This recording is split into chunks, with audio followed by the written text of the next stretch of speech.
Class is in session. Welcome to the College Football Hitting the Book Show, Monday, October 20th. Ian Cameron and Connor Mack with you, ready to break down another week in college football, week 9 on tap. And as always, you know the slate, you know the routine, weekday games, weeknight games. We got a bunch of them, and then all the Power 4 conference action coming your way on Saturday will be talked about on this show. We do want to mention one thing before we get into this week's card. This week, starting this week, we will have 2 members-only editions of the Hitting the Book Show. For those of you that are subscribed to the channel and are members of the channel, that is going to be Wednesday and Friday moving forward, 5 p.m. Eastern, 2 p.m. Pacific. So we will be with you Wednesday at that time for a members-only show. And then, of course, our usual Friday show that we've been doing at 2 p.m. Pacific, 5 p.m. Eastern to tee up the weekend. NFL, college football, NHL, NBA now getting underway. NBA will be part of our members only shows as well. So excited about that, CMAC. For the members, the ones that are the backbone of this channel, we're giving them 2 shows a week, Wednesdays and Fridays. Yeah, I'm pretty excited about it. And this is the time of the year where everything's kind of, as I always say, the best time of year, and second only to the spring with March Madness, the Masters. Best 2 times. Right now, World Series, football, college football, and then everything else starting up with NHL, then NBA, and then soon we will be doing college basketball shows, which you guys know and love. So college basketball will be here shortly. Those will be free. Already. Like the college football, the college basketball shows will be free. They'll be open. Yes, for the most part. So those will be a few days a week that we'll have that. Yeah. So we'll figure it out. Yeah. All right, let's dive into it. It's week 9, and we will begin with now. This is definitely in the category of this game only gets talked about because it's a weeknight game. That would be accurate. We've got Kennesaw State taking on Florida International on Tuesday night, and remember, we've got Tuesday night college football now, pretty much moving forward in this crazy consecutive day streak where there's at least one NFL or one college football game every day for like the next several weeks. So great time to be a football fan and football bettor. We have Kennesaw and Florida International. Kennesaw State 3-point road favorites, 49.5 the total. I cashed a ticket with Florida International. CMAC, did you get involved with FIU in that game against Western Kentucky last week? No, I didn't. Oh, you didn't? Yeah. You had FIU? No, you beautiful. were thinking about it. I know you were thinking about it. And well, I didn't see that coming. We'll get to Western Kentucky too. Yeah. Yeah, not to that extent. Once it hit 10, I'm like, I got to take FIU, especially once I heard that Kewan Jenkins, their quarterback, was going to be good to go and able to play in that game. And that was pretty impressive. The way they shut down Maverick McIver in that passing game, forced him into 3 interceptions. He was just not reading the defense well, throughout that football game. And that was a great effort on defense by the Florida International Golden Panthers. Of course, they get the 25-6 win. Just completely shutting down Western Kentucky, easy as can be, wire to wire, as far as the win and the point spread cover outright as a 10-point dog. We'll see if they can build on that. FIU, certainly used the bye week to their advantage. They came out of it. They had a bad game before the bye against UConn. Certainly on defense, they had been ripped, and then for them to go from giving up 38 points to Delaware, 51 points to UConn, turn around and shut down Western Kentucky. Pretty damn impressive. Now they'll take on a Kennesaw State team that this is, to me, one of the surprise teams of Conference USA this year. I mean, I expected them to be, competitive. I didn't expect them to be 4-2, and I did not expect them to dismantle Louisiana Tech the way they did last week. Outright win as a home dog, 35-7. And Louisiana Tech had covered every point spread this season prior to that loss last week to Kennesaw. But no, I was impressed with this Kennesaw team. Their offense, after a slow start to the year, is picking things up. Dexter Williams II has been impressive. He's throwing the football very well, very effectively. He had 4 touchdowns, no interceptions in the win against a very good Louisiana Tech team last week. This is a really tough game because Florida International as a dog is kind of like the point spread role I like them in. But I don't know if I want to get in the way of Kennesaw right now, playing well, rolling on offense, having scored at least 27 points in 4 straight victories, 3 straight wins in Conference USA play. Or I should say 2 straight wins in Conference USA play. They also played Arkansas State out of the Sun Belt. They won that game outright. I just don't know if I can fade Kennesaw right now. going into this game here. We'll see if FIU's defense can bring it here like they did last week against Western Kentucky, because this Kennesaw offense is definitely going to be a challenge for them. The Kennesaw offense playing the way they are. We saw Kewan Jenkins in the offense after some struggles step up and play better. This total could be a notch light. I was thinking it would be more in the 51 area. I didn't expect it to be, 49 and a half. So I'd probably give you a mild lean to the over here in this game. Sidewise, it's a tough one. I like FIU as a dog normally. Don't know if I want to step in front of Kennesaw, though, right now. And the way Dexter Williams and that offense has it humming. C-Mac, what do you think here? Kennesaw State, FIU. Yeah, let's hit on it. I think we both probably had big Saturdays. Shout out to you. I had a good Sunday. You had a great Sunday. Sunday was incredible for me in the NFL. Yes. Just an amazing Sunday. Yep.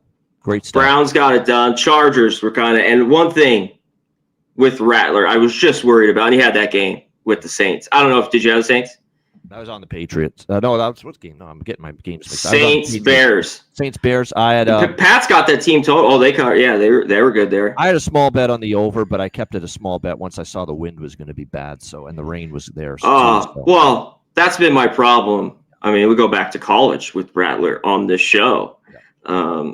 He's been playing a little bit better, and I just thought the Bears, after the big last few wins, now laying way more than the field goal, basically 5.5. That drops down to 3.5, basically before kick. But the rest was good. Cardinals come through, Giants. I took the Broncos live. Cleveland Browns was one of the best I've seen all year. I thought they were gonna. I expected them. I didn't know how big they would win, but I said I think. Yes, I did not see that. I was still is that bad right now.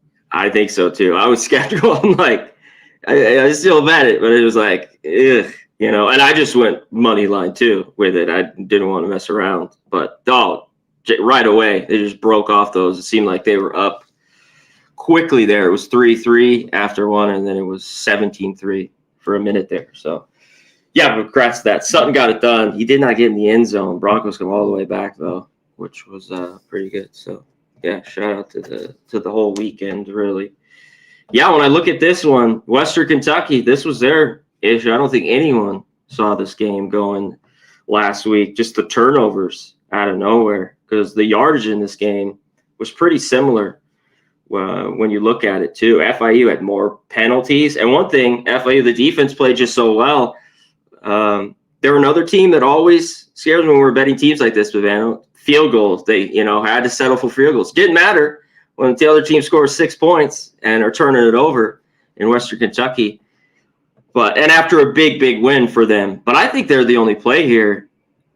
I lean in their way here a little bit. Kennesaw, they are off a bye as well, I believe. 4 straight wins as well. 3 straight covers. We've seen them as home favorites here a little bit, to Middle Tennessee. Now they're on the road. This is my big thing.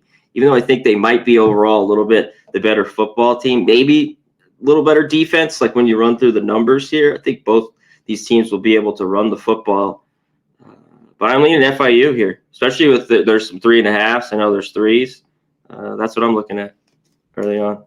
The total, I'd lean under here. There is nice weather, but like I talked about, I don't know if I trust the defenses, and sometimes it's tough for these teams to score. Kennesaw's been better this year. I mean, this team's played really good football. A little bit surprising maybe to some people. So I was leaning the under here. 49.5. All right, Western Kentucky and Louisiana Tech, the other Tuesday night game. We've got Louisiana Tech 3.5-point home favorites, 50 the total here in this Conference USA matchup. And for Western Kentucky, it's bounce back time, hopefully, for Maverick McIver, because you may not see him play worse than he did last week, as we talked about against Florida International. He was an interception machine, looked like a deer in the headlights, really, against that defense last week. Just turnovers galore. This was an offense that beat Delaware, beat Missouri State, but going back to the very first game of the season they played, against Sam Houston. Sam Houston State was a pretty good offensive showing, but there's been games where they haven't been rolling on all cylinders, this team, on the offensive side of the football. Louisiana Tech's coming off a blowout loss to Kennesaw State, so you should get focus here from the Bulldogs in this game. They've been going back and forth with their quarterbacks, too. They started early in the year with Evan Bullock, but they've been using Blake Baker quite a bit lately as well, and kind of been going back and forth. And last week was one of those games where, and even Trey Kukuk has been getting an opportunity as well. So but the defense, well, until last week, had been playing well, and then Kennesaw just ends up really going up and down the field against them. It was very impressive. The key handicap, as it always is with Western Kentucky, can you defend the pass? Because they throw the ball, 90% of the time in this air raid attack with David Bowie, or Bowie, the coordinator here. Rick Bowie, I should say, not David. Rick Bowie, the coordinator here for offensive coordinator. David Bowie. Yeah, I was going to say David Bowie's not back from the grave, and he didn't turn into it from a great all-time great musician to a college football coach. So, Rick Bowie. That'd be crazy if he did. Yeah, Rick Bowie. I mean, Louisiana Tech secondary has been gashed, okay? Their pass defense numbers are not very good, okay? They've given up 249 through the air with their pass defense. That's not what you want to see. They're giving up big yardage as far as throwing the football. They've been very good against the run, but again, Western Kentucky doesn't run the football a whole lot. So from a matchup standpoint here, I think it could work here for Western Kentucky. And I know I ripped on this team last week. And look, I took advantage taking FIU, but I ripped on Western a bit, saying they're a bit not fraudulent, but they had gotten a little fortuitous. Like the Delaware game, they could have lost if not for all the turnovers Delaware had in that game. So it's actually kind of fitting, what goes around comes around. They had benefited from opponents' turnovers, CMAC, and then they finally commit a bunch of turnovers last week against Florida International, and it cost them. So if they clean up the mistakes and the turnovers, they can probably throw the football with success, because the clear weakness of the Bulldogs' defense is the secondary. I think I lean to taking the points in this bounce back type of situation here with Western Kentucky. And now that Louisiana Tech finally lost and finally failed to cover for the first time this year, maybe now the pendulum swings the other way and we start to see them maybe not be able to cash tickets for their backers after that strong start ATS to their season. What do you think here, CMAC, Western Kentucky, La Tech? Yeah, and of course, we have different guys here, like always, but this is last year. I remember this game 12-7. Western Kentucky was at home. La Tech won 12-7. Just a snooze fest. So maybe a little bit of revenge here for Western Kentucky off the bad game. Both these teams, just throw it out there, have been great ATS. They finally, that's why people down the stretch last year too. I remember. Yes, they were. Oh yeah, stretch. Yeah, down at the end for sure. And they were 5-1 ATS, and that's why people last week, I'm sure, even like them again. But yeah, turnovers finally get them. So, and La Tech though is off the bye, so I think there's a little bit of advantage to them here. But I don't know about at 3. I think this is a great spot for them to win it, and I think Western plays better. I could talk about. So this one's pretty tough. We hit the numbers here. One thing, La Tech, the problem is the passing. So that could be a success, because where they've been their best is against the run. If you want to talk about this defense against these bad teams, of course, that they play, Southern Miss, whoever's on their schedule here. So they should have success here. Western Kentucky, I kind of lean their way in what could be a tight game. This is kind of one that's difficult. Bounce back for both teams. You think La Tech after a bye will play better, but I don't know if I want to lay 3 with them. I kind of agree. If you get more than a field goal, I think Western Kentucky, as long as they take care of the ball like they have earlier, they could be live here. I don't have a strong opinion on the total in the previous game we talked about. This one, I think I might get there with the over. And Western Kentucky, 2 road wins. Yeah, I mean before that, Delaware, Missouri. Yeah. Louisiana Tech is going to look to bounce back on offense here, because they played a lousy offensive game against Kennesaw. Yeah. I don't think the quarterback play for La Tech is great. They don't do anything great on offense, but they can run it a little bit. And Western Kentucky has been pretty weak against the run defensively. So the way I see it, I think Louisiana Tech can run on Western, and Western can throw on Louisiana Tech. So I think there's pathways to both teams having their preferred method. You might be right. Yeah, you might be right. Western Kentucky giving just over 200 yards a game, their defense. Yeah. And you got to believe that's the focus for both of these head coaches coming off the line. And no weather issues. It's going to be a great night in Ruston, Louisiana here. No wind, no rain.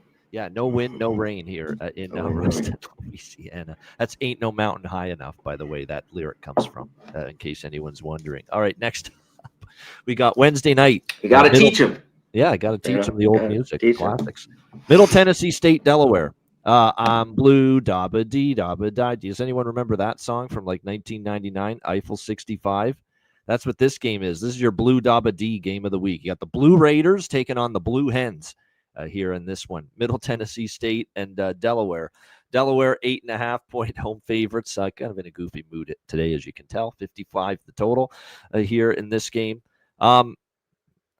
Delaware here, a team that really stepped onto the scene early this year. A newbie to FBS and the Conference USA, obviously, really had opened some eyes to what they were doing. They beat UConn as a dog. They crushed the Florida International, and certainly it got my attention, those two wins. And the fact they were pretty competitive for a majority of the game against Deion Sanders in Colorado weeks ago.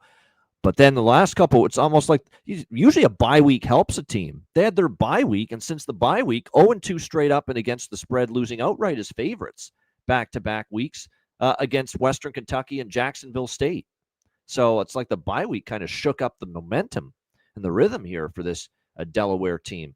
I like the quarterback, Minicucci. The one thing we're starting to see more and more from him, though, are a few mistakes. Now, he did have 422 through the air last week. We had the over in that Jacksonville State Delaware game, which was good to cash that. They got to run it. Yeah. Delaware. They got to run it, man.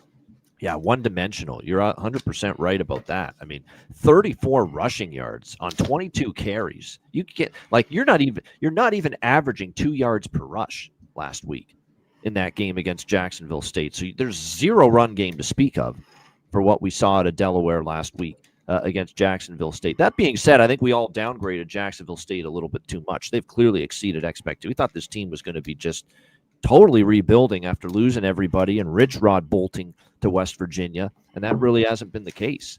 So we got to give Jacksonville State credit. But now Delaware's back at home. We've seen them have some pretty good efforts at home. Don't be fooled by the last home game against Western Kentucky. They lost that game. They should have won it, really. I thought they outplayed Western Kentucky, but turnovers. They had multiple red zone turnovers. Minicucci fumbled it right before the goal line, and Western Kentucky took over. I remember that game greatly. They probably deserved a better fate there. Remember, they upset UConn as an 8.5-point home dog in their So they've been good at home this year. Delaware, pretty strong home field. And the fact, relatively speaking, of course, for a Conference USA team. I mean, they're not packing 90,000 people there like Alabama, but I'm just saying for a Conference USA team, and the fact that it's a national TV game on a Wednesday night, it could be a decent atmosphere here in Delaware for this game. But the money's come in on Middle Tennessee State, and I will say this, Middle Tennessee State, their last two losses against a pretty good Kennesaw team. They lost by 8, didn't cover, but nearly did. And then, of course, off the bye week against Missouri State, they lose 22-20. They were right in that game. Vadiato, who's been here forever, was pretty solid in that game, but unfortunately, opportunities to score points in the red zone kind of failed them a little bit. And they also faced a backup quarterback for Missouri State in that game because Deuce Bailey was in at quarterback for Missouri State, replacing the injured Jacob Clark. But, Middle Tennessee State the last couple of weeks has been competitive. And that's probably what people see in taking the points here with the Blue Raiders in this game. I think if you got it early, I think it might have been a few too many points, 8.5. I still think you could take the points with Middle Tennessee, but they're a very difficult team for me to trust. Delaware has been good at home. If Delaware beats Western Kentucky, they could be even laying double digits, in my opinion, here in this game. But that's the key. Turnovers are hard to handicap, and it seems like when Delaware has come up short, and that Western Kentucky game stands out, turnovers have did them in. So we'll see how this one plays out. But and Delaware's an over or pass team as far as totals go. I think their offense is good enough, but the more I watch this Delaware defense, they've been gashed now 38-20, 20 Western Kentucky when they got going, they put up a big number, 41 they gave up to UConn. So like I said, it's over or pass for me with this total. CMAC, what do you think here? MTSU Delaware. Adam, what's up? I think the theme song to Life Goes On is the Beatles, Obla Di Obla Da, but I'm not sure. We have to look that up. Yeah. I think it was though. But let's get to this. We've got plenty of musical trivia, tons too. As I know, just as I know Tom Beatles. I mean, I know there was a character named crazy. Corky and Murphy Brown. That much I know. Murphy Brown, yeah. Yeah. Yeah. All right, let's get to this game. This game's got a little bit of wind, but it looks pretty good. I don't know, 10 to 15 here. I think when you look at this, it's Delaware, a bounce back spot for them. But I wonder a little bit, there's too much love for this team that's brought back a ton on both sides of the ball. And maybe they were just a little bit too overhyped. I mean, they're still jumping up, in talent, even though, of course, now they're with the big boys at least, but playing Middle Tennessee, Marshall, Kennesaw on their schedule. And I think there might be too much love for them in this one. So I'm leaning already to Middle Tennessee. I think this team isn't great, but going through all their game stuff, especially last night, they've been really close in ball games, whether they beat Nevada at Nevada. Of course, they lose to Marshall. We talked about Marshall. Shout out to Marshall getting the OT win, too, this weekend. And losing to Kennesaw close, and same thing with Missouri State. So I think they have enough in this game. Delaware, the problem's been like last game, they just shot themselves in the foot. They couldn't stop the run. Penalties again. They had 10 penalties for 82 yards. Did Delaware. That's just not going to work out. They got to clean stuff up if they want to be a lot better here. And the defense, I'm just worried about it. Wow, Middle Tennessee, one of the bottom teams, does run the football. They're another one. And that's where a problem for Delaware has been, as we saw last week when Jacksonville State ran for 255. They're giving up 171 yards per game. But I still think Middle Tennessee will have enough success throwing it a little bit. And you got to think, even though as much as they're going to try to run it, that it'll work out enough. So I'm leaning the points here with them. It seems like a good spot. Delaware State, Middle Tennessee, too. They're off a bye. Yes. Just wanted to double check that. Yeah. Bye for Middle Tennessee. I wanted to jot that down here. So yeah, a lot of love. Maybe Delaware has a big game, but I think you're paying a little bit of a tax for it. I agree. It's too much to play with Delaware. Yeah, it is. Yeah, and Middle Tennessee down school. I mean, we talked about how bad, but I thought, like I went through, they played some of these games tough and tight. Hung in there. Yeah, lean over for me, because I think Middle can run on Delaware. Delaware's run defense is not great. And even though they don't, that's what they should still be able to run a bit. Even though they're not great at running it, they still should be able to do okay. Yeah. And the quarterback play, Vati, he's been pretty good. He has. That's the only concern. I mean, they're almost dead at the bottom, Middle Tennessee State, in rush attempts per game. And yet they're 11th in pass attempts. So they're a very pass-heavy offense. And so that's my one fear. But like I said, Delaware to me coming out, little empty nest. Tennessee a bye week. So, yeah, like I said, I think Delaware's the better team. I like how they're at home. It's a national TV game, but I can't get there at 8.5. I just can't. All right, Missouri State, New Mexico State. We've got Missouri State 1.5-point road favorites, 52 being the total in this game. Note that with these Conference USA weeknight games, last week it seemed like both teams playing each other were off a bye. This week it looks like a lot of these games, one team's off a bye and the other team isn't. And we've got another one of these situations here. New Mexico State played last week against Liberty, heartbreaking loss, 30-27 to Liberty. But New Mexico State, I said New Mexico State still might be worth a look. I don't trust Liberty as double-digit favorites, and they proved me why in that game last week. But tough loss for Logan Fife and the New Mexico State Aggies. They probably should have won that game, but unfortunately, Liberty gets the game-winning touchdown with 36 seconds. It was a pretty good game from Logan Fife. No mistakes, 242 through the air. They were able to move the football pretty good. They chipped in a little bit on the ground as well. But unfortunately, and what New Mexico State, what concerns me about New Mexico State here is, there was 2 interceptions and a lost fumble for Liberty. So Liberty turned it over 3 times, and Liberty was still able to overcome that and win the game. Yeah, Ethan Vasco for Liberty turned it over twice, and then they had a lost fumble as well. So when you're losing games where the other team turns it over 3 times, that's not a good sign normally here for New Mexico State. So, I do worry about that.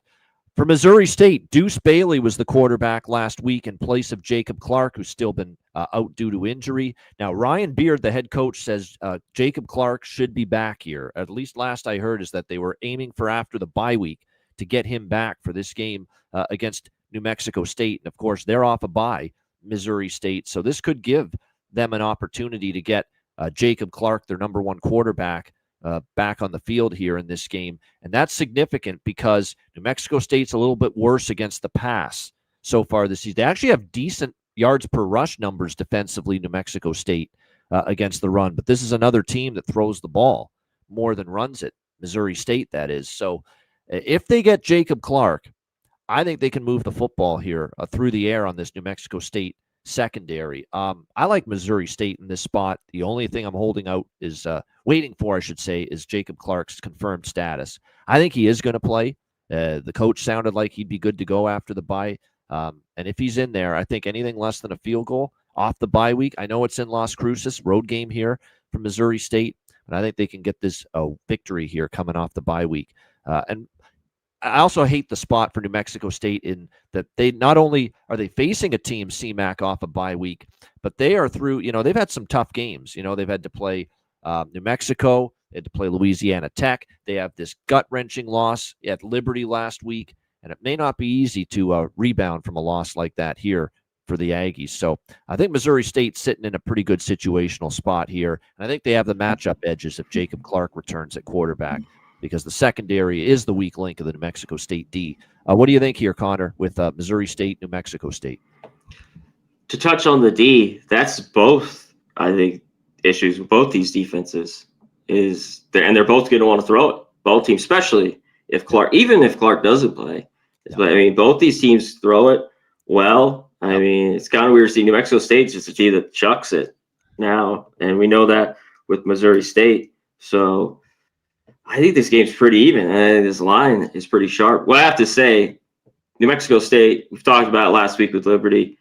This team's good. A little bit they had been bad as a road dog. Now they're catching 11 last week. But where they've been great for me here the last years is at home. I know they're barely a dog here, but I've wanted to back them. She talked about it. Missouri State off the bye in this game. Clark would be a huge bump for them. But I can't back them. I don't want to back them on the road. I just don't want to do it. And one thing, though, this game could be close. I think we've already seen some close games with these teams, especially Missouri State. So, this one could come down to the wire here. And when you think about it, that both these teams throw it, and I wanted to check how fast Missouri State playing here. I have it pulled over here. Missouri, because they both want to throw it. They both want to throw it, there's no doubt, but neither team is a blazer as far as pace is concerned.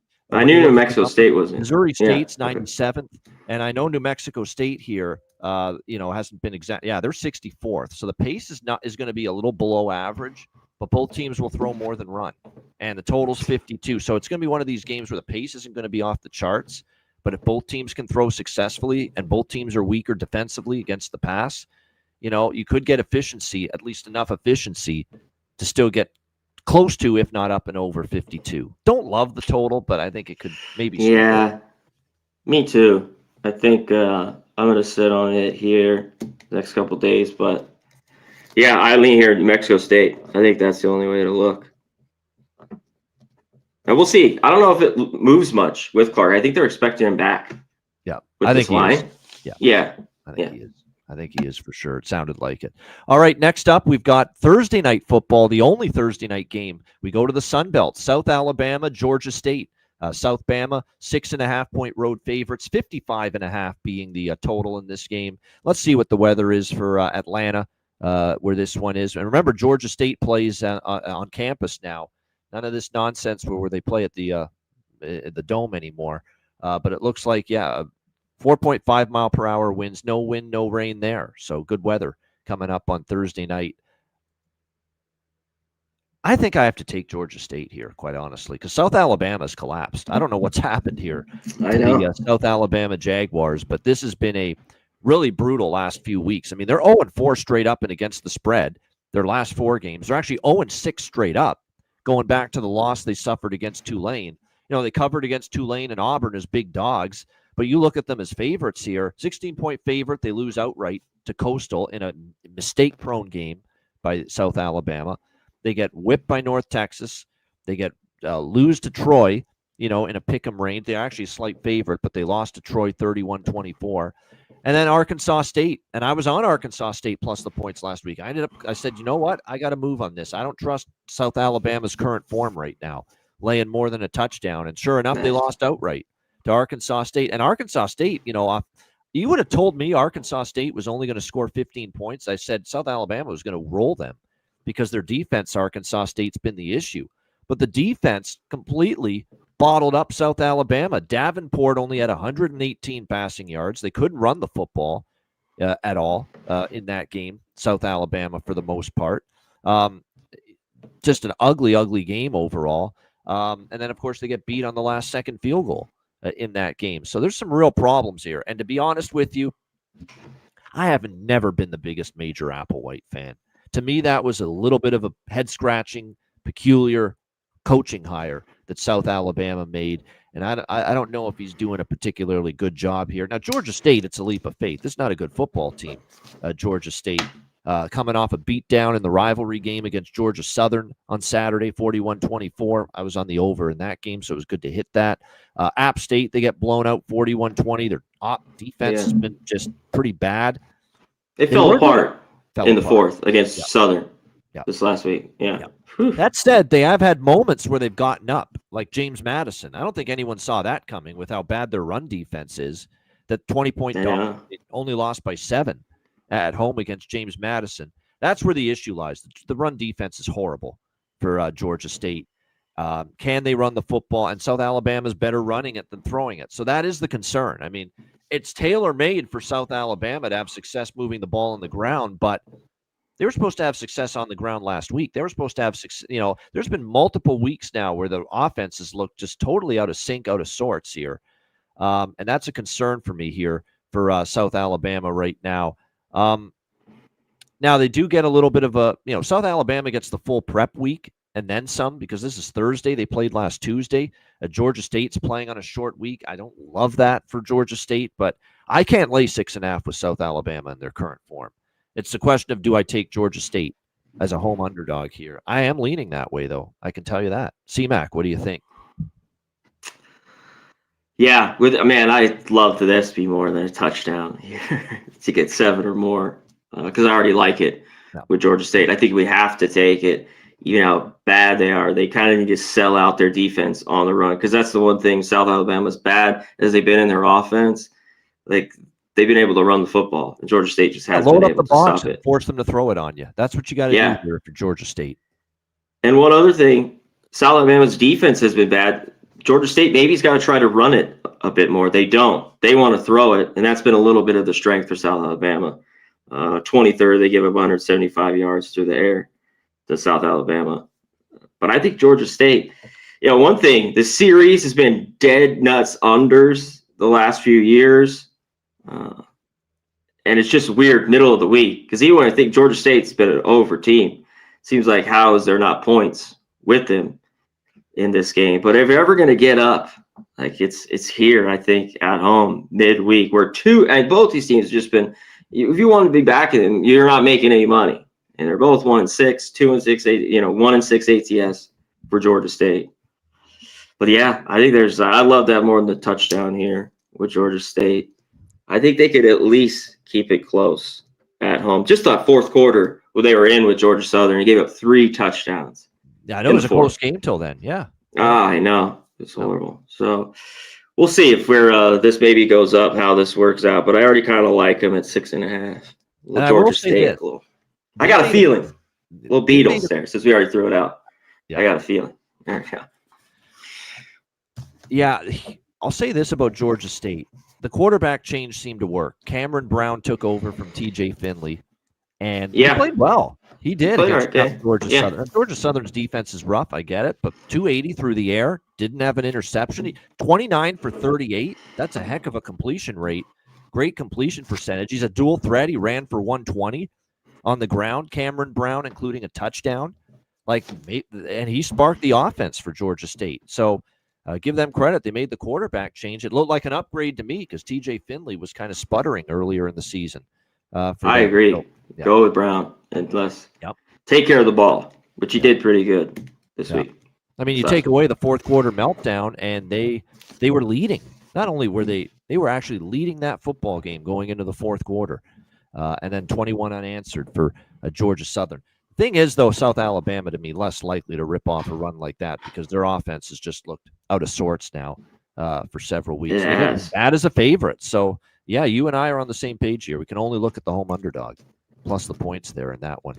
All right, let's go to Friday. We've got North Texas and Charlotte. North Texas, 26.5-point road favorites, 60.5 the total here in this game. I got to give North Texas credit. I didn't think it was going to be easy for them to bounce back from that first loss against South Florida, but they did, and they just put a beat down on UTSA. That was impressive, although UTSA was pretty bad. UTSA had 3 lost fumbles. Turnovers got the better of them. Drew Mestamaker was a lot better. Caleb Hawkins running the football was great as well. Wyatt Young, a big game in the receiving game. They put up, almost 600 yards against UTSA last week. So that was a nice bounce back for North Texas after that tough loss to USF.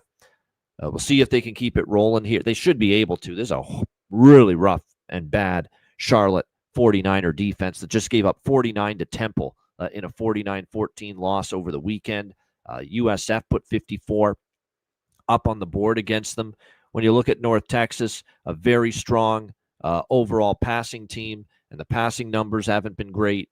They're giving up, 66.5% completion rate is 112 in the country. They are giving up, and Drew Mestamaker has a 36th quarterback ranking and quarterback rating in the country. Charlotte's defense is giving up a 128th ranking in the country for opposing quarterback rating so far this year. So Mestamaker should be able to feast. They should be able to run the football, too, to stay balanced. The one thing about North Texas this year is they're at least running the ball a bit. They still throw it more, but they're running it a little bit more than they have in the past. It's not an exclusive air raid offense anymore. And Charlotte is giving up a woeful 216 per game on the ground, 5.1 yards per rush. You've got a team in North Texas that's 28th in the country, 457 yards per game offensively. Defensively, Charlotte 122, 438.4 yards per game given up defensively. So it feels like North Texas here, should be able to move the football and score points here at will in this matchup. They've scored, the points have been unbelievable. 59, 45, 36, 36, 55 is what we've seen from this North Texas team here in recent weeks. So weather in Charlotte on Friday night, no rain, no wind. It's going to be fine. This is probably, and I've done this before with Charlotte. I've picked on them and bet the opposing team over their team total. Now it's 43.5, 44.5 here for North Texas, but it still, I think, can get there.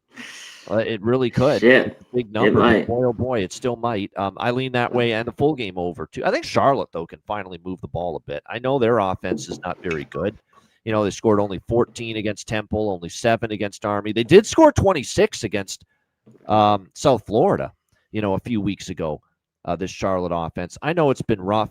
He's been, back and forth with Zach Wilkie and Grayson Loftus, the Duke transfers as quarterbacks, Tim Albin, but maybe they can do enough here against North Texas on defense to help you get over that full game as well. What do you think here, Connor, with North Texas, Charlotte? Yeah, it seems like even with that team total, they could get there. You start getting these numbers, it's they could a pretty easy win and score 42. That doesn't cash. So it's but it seems like they can't. I mean, Temple just hung up 49. Charlotte was at home for that game there. The defense has been awful. I talk about, especially when you're one of these lower teams like Charlotte. I hate the 2 quarterback. So, I've talked about that nausea here. It does not work. The only way it works is if you have a regular guy, maybe a guy comes in and he runs a little bit in a while. But not having back and forth, you don't know who you want. I can't stand it. So it seems like North Texas just kind of named. I mean, this offense has been really, really good all year. Now, and one thing that UTSA game, they're not very good this year. I was shocked. Well, they just got a Rice team that can't come back because they can't throw. UTSA. Well, they just boat raced them here last week, 55-17. A lot of turnovers, 3 lost fumbles for UTSA. Yes. They didn't help themselves, but still, it was impressive. It was. And that's all I need. Tons of penalties, too. I think they had 10 for about 90 yards in that game, did UTSA. So, yeah, North Texas here. They should win big. Usually at home, dog, I can't. I've just seen Charlotte too much. You would need more than 26 here. You need over the 4 touchdowns. That said, they almost covered against South Florida. They almost did. It was right around the number. Yeah. Game. You would need 20. You would need 29 here. 20. And this has come down. This opened 28. Yep. Right around there, I think. 28.5. Yep. So it has come down here for Charlotte. People seeing just a massive number, even for North Texas on the road. It is. It is. That's why if you like North Texas, take the team total, because my guess is they won't cover this point spread unless they score at least 45. In my opinion, they probably have to get over the team total to cover the 26.5 anyway here in this one. All right, Cal and Virginia Tech. We've got Virginia Tech 4-point home favorites, 49.5 the total. This is also a Friday game. I mean, this is a clear situational spot advantage for Virginia Tech. There's no doubt about that. This is pretty troubling here for Cal that, they played Saturday night. Think about this. They played Saturday night, late game at home against North Carolina. Now you lose a day of practice, and now you got to make the coast-to-coast flight, Berkeley, California, to Blacksburg, Virginia, for this game on Friday night, short week with extensive travel. This is very, very tough situationally here for Cal. Not to mention here, you've got Virginia Tech rested and ready off a bye week.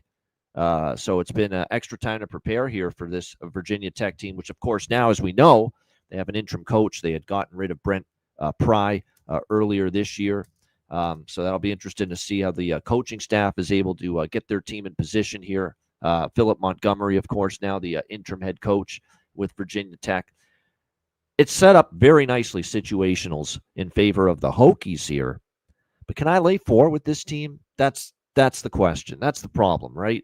Are they good enough? Are they trustworthy enough? And this is a team that's lost. They had the 1-game bump where they beat NC State as a road dog, first game after the firing. And then, of course, we saw first FBS game after the firing. But then they lose outright, a 6-point favorites at home against Wake. And then, of course, they lose to Georgia Tech 35-20 a couple weeks ago. So, 0-2 straight up and against the spread since that one game where they stepped up following the coaching change against NC State. And the same old issues persist here with Virginia Tech. Kyron Drones is not erratic, not consistent, mistake-prone, throws interceptions, hasn't developed, hasn't gotten better from day one. Pedestrian numbers this year, 60% completions, 11 touchdowns, 5 interceptions. You look at their ability to run the football. It's been hit or miss this year for Virginia Tech. What are we going to get from Cal is the question. I'll tell you what, Cal easily could have lost to North Carolina, and I don't like the way their game is trending. They collapsed against Duke. They had that hot start against Duke, and then they didn't do anything after that. They let North Carolina hang around. Jaron Sagapolutele has regressed a little bit, although it's not all on his plate why the struggles have been there offensively. They're dropping way too many passes. It is insane how many passes this Cal receiving core is dropping. They've just got to make the plays that are there, and they're too often. Sagapolutele is actually throwing a good pass, and they're not coming through with the reception. They got to fix that. Too many butterfingers right now with this Cal receiving core, and that's really hurt them in some of these games. So this is a really tricky game. Normally, I like Wilcox as a dog, but a short week with coast-to-coast travel and playing a team at home on a Friday night off a bye, I mean, it screams Virginia Tech situationally. But I probably can't trust Virginia Tech enough to lay 4, so it ultimately means I probably lay off this game. What do you think here, Cal, Virginia Tech? I know. This one's kind of tough here with Cal. I don't think they've been playing great. They get the fumble there this last week. It's just a crazy game. It didn't do enough offense. They couldn't run the ball again. That's been their problem. Yep. And this Cal team they can't run. Then you got to throw it so much, and the receivers, you mentioned the drops haven't been Good.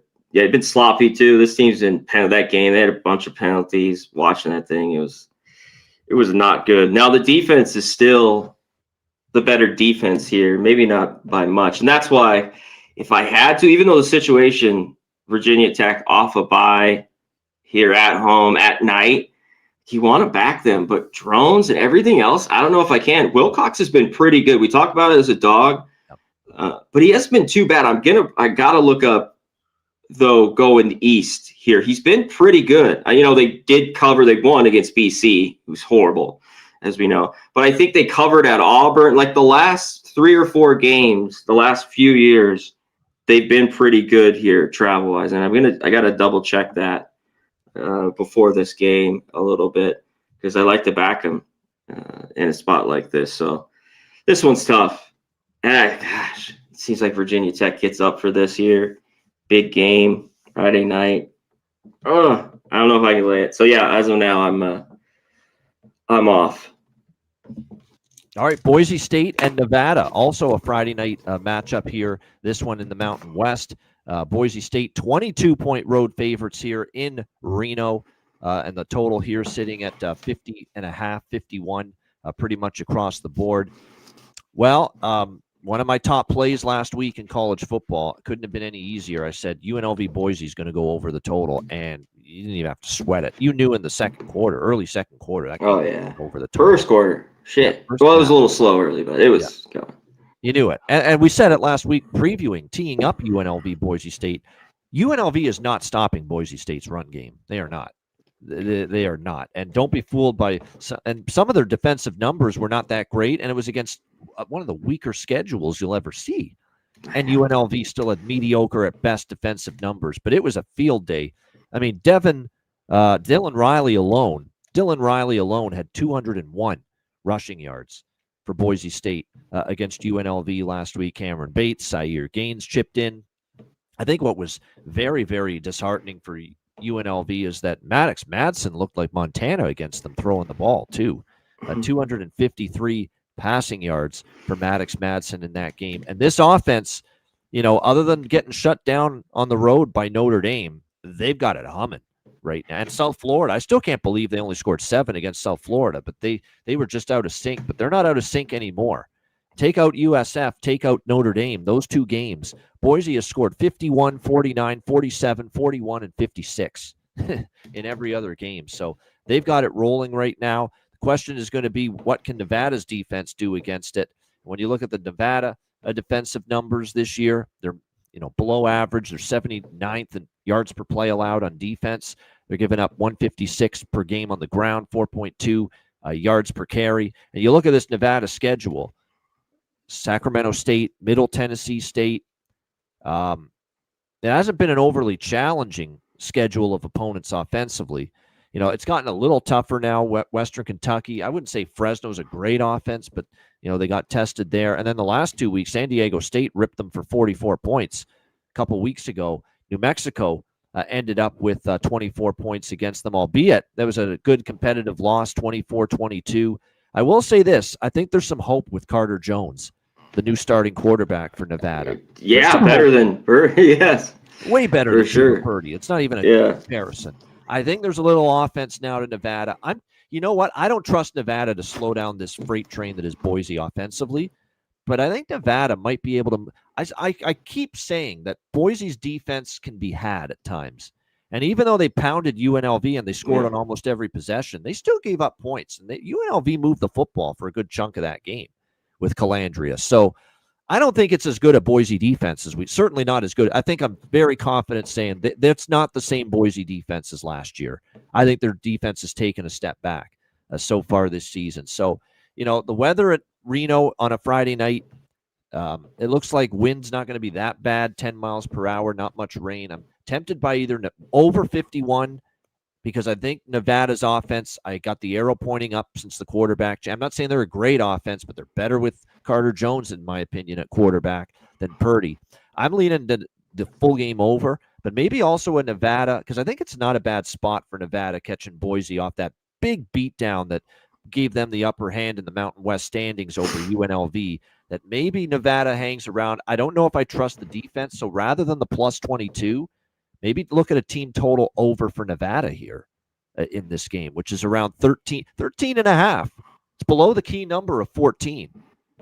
Can Nevada score 14 points at home with a better quarterback now in Carter Jones against this Boise defense and a potential, I don't want to say flat spot, but they put a lot more into that game last week than I'm sure they will here. I think the Nevada team total over at 13 and a half might be worth a look here in this spot. C-Mac, what do you think? Well, and Jones, did he come in or he started the San Diego State game. Yes, he did. Yeah, that was his first start. Yeah, that was his first start. Okay. That one was a struggle, but massive improvement last week. You could see it getting better, more comfortable. Yeah.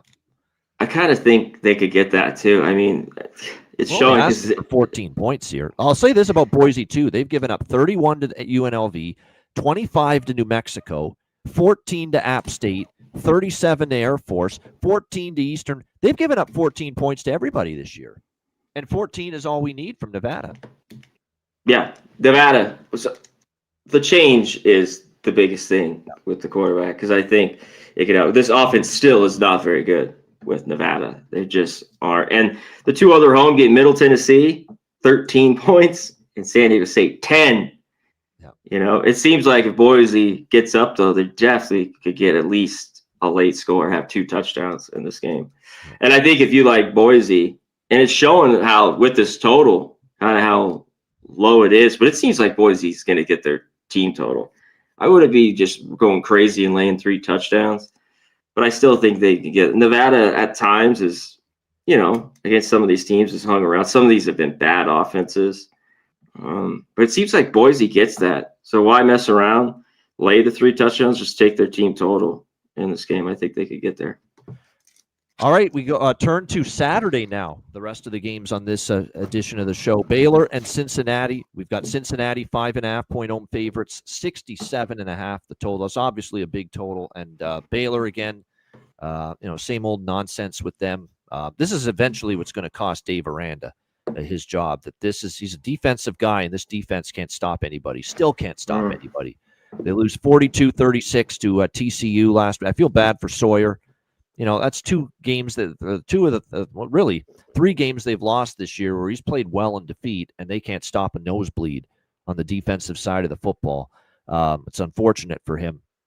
Now, he did have 3 interceptions too against TCU, so he hasn't been perfect, but he's been let down by that defense just far too often. And that's the issue right now with Baylor. And now you got to try to shut down this. And we've said this now multiple weeks for Cincinnati. It's a really good offense. I've come around on it. Brendan Sorsby, he's throwing it. He's running it. He's really leading this team, commanding it in the huddle for this Cincinnati team on offense. Do I trust Baylor on the road to get stops here at Nippert Stadium against this Bearcat offense? No, because they haven't shown you evidence they can stop anybody throughout the course of the season. So Cincinnati should be able to do their damage here. This is another one where a Cincinnati team total, especially at home. I've cashed some Cincy team totals a couple of times this year. I added against Oklahoma State last week when they played Iowa State at home. Yeah, easy.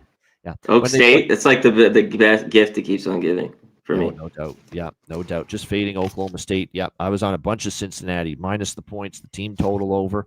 So it was good to hit both of those. Team total here, 34.5. Some books have 35.5. So try to get it below the key number, but I could see them going over that. I don't know where the stops come from for Baylor. High total, but I've said this, I think, on a couple previous shows. I'm not betting anything Baylor under the total. Doesn't mean I'm going to bet every Baylor game over, but I'm certainly not betting any Baylor game under right now. And the weather right now, it looks like for Cincinnati on Saturday, it looks like 30% chance of rain, so slight chance of rain, not much, and no wind. So the weather shouldn't be that bad at the moment for Cincinnati on Saturday. So I would lean to either a Bearcat team total over or a full game over here. C-Mac, Baylor, Cincy. Yeah, Baylor, just the stops. Like they just can't keep anything going a full game. Like they had a few early, versus TCU. One thing in that game too, it's just some teams like the delay. It's just it came out from run the football. Baylor, Yeah. Oh, yeah. We can get to that. They definitely can't run it. But this team's. I agree. Like, how is there's not a bunch of points? I'm pleasantly surprised. The Cincinnati offense, like you talked about, has been really, really good. And of course, we're getting into the high and later in the weeks that maybe it would have been 62 3 or 4 weeks ago, 67 and a half. Since he's been so good, like I think it's just tough because the scoring for Baylor will be there. Like that's tempting now with them as a dog because they just can't stop anything. Can they? Can they just be in a game that's when a shootout, which they have to be? You know what I mean? They have to be in a 41-38. Maybe that's why they cover here.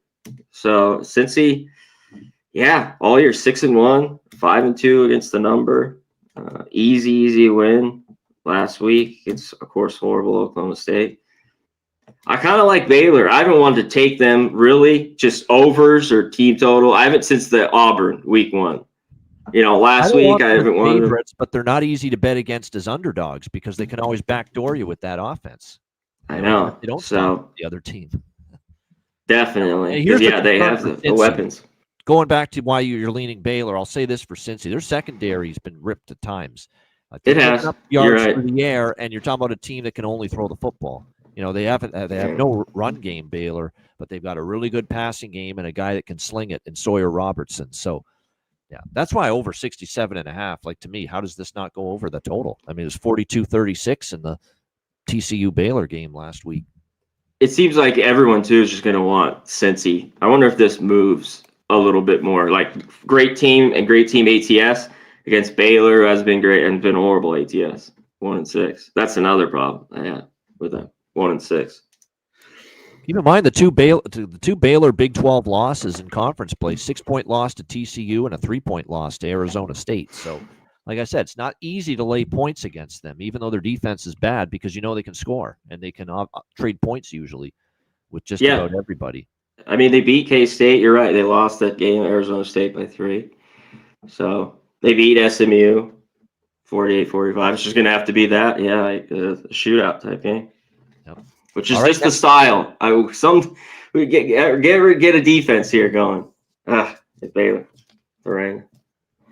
All right, TCU, West Virginia. We stay in the Big 12. TCU 15-point road favorites, 57 the total here in this game. We'll keep an eye on the quarterback situation here for West Virginia rather. Jalen Henderson did not play in the game against UCF. Khalil Wilkins remained the starter. He's more of a Wildcat RPO quarterback. He's not really great throwing it. He only had 47% of his passes completed against UCF, 81 passing yards in that game. So it's pretty one-dimensional with him at quarterback. So we'll see if Henderson's able to play here in this game for West Virginia. And, of course, they got blown out 45-13 at UCF. TCU, meanwhile, coming off the win against Baylor, bouncing back from the tough loss they suffered against Kansas State the week before that. West Virginia, like I said, it's been pretty ugly. 4 straight losses, all 4 of them by double digits. The smallest margin of defeat was that 38-24 loss to Baylor, so they have been pretty wretched. They've been obviously riddled with injuries, and that certainly hasn't helped their cause either. I think the key thing here for this matchup is they have to be able to run the football, West Virginia, to do anything against this TCU defense, and TCU defense is respectable against the run. It's the pass that they've been more vulnerable. So I don't know if West Virginia can take advantage. They want to run. They don't have much of a passing game, especially if it's Wilkins, but TCU's been good against the run, or at least better against the run defensively. I don't know, and they haven't been as good against the pass, but is West Virginia going to be able to do anything throwing the ball on them? They just don't have much of a passing game with this Wilkins kid at quarterback. So maybe if it's Henderson, you could twist my arm into taking in a big number like this with West Virginia, but if it's Wilkins, I have a hard time seeing them move the football to the point where maybe West Virginia's team total could stay under.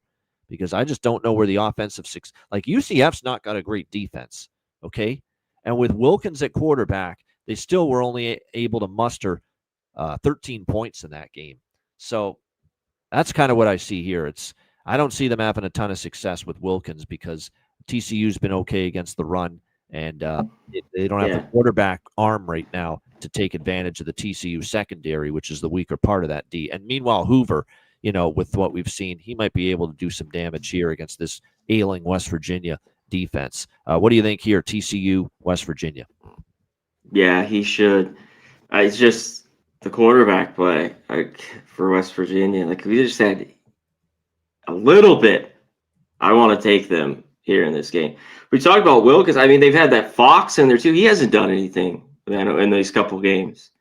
He was in the last one too, and with BYU, and the defense just getting torn. Now, through the numbers, their pass defense is a little bit better than their run defense is West Virginia. This is always normally, it's just been a bad West Virginia team. TCU's always had trouble with them for years and years, doing this for a long time. It's not been easy for TCU to go there. They just seem so much better right now. Can West Virginia get something going this week? This is a wait for me. I want to take them as dogs, but this just might not be the year. And I don't trust TCU's defense. I think it's better. We've talked about that, but I still don't think it's very good. But I don't know if West Virginia can take advantage of it. Against the pass. Teams that can throw the ball could still move. Yeah. We're finding that out. Yeah.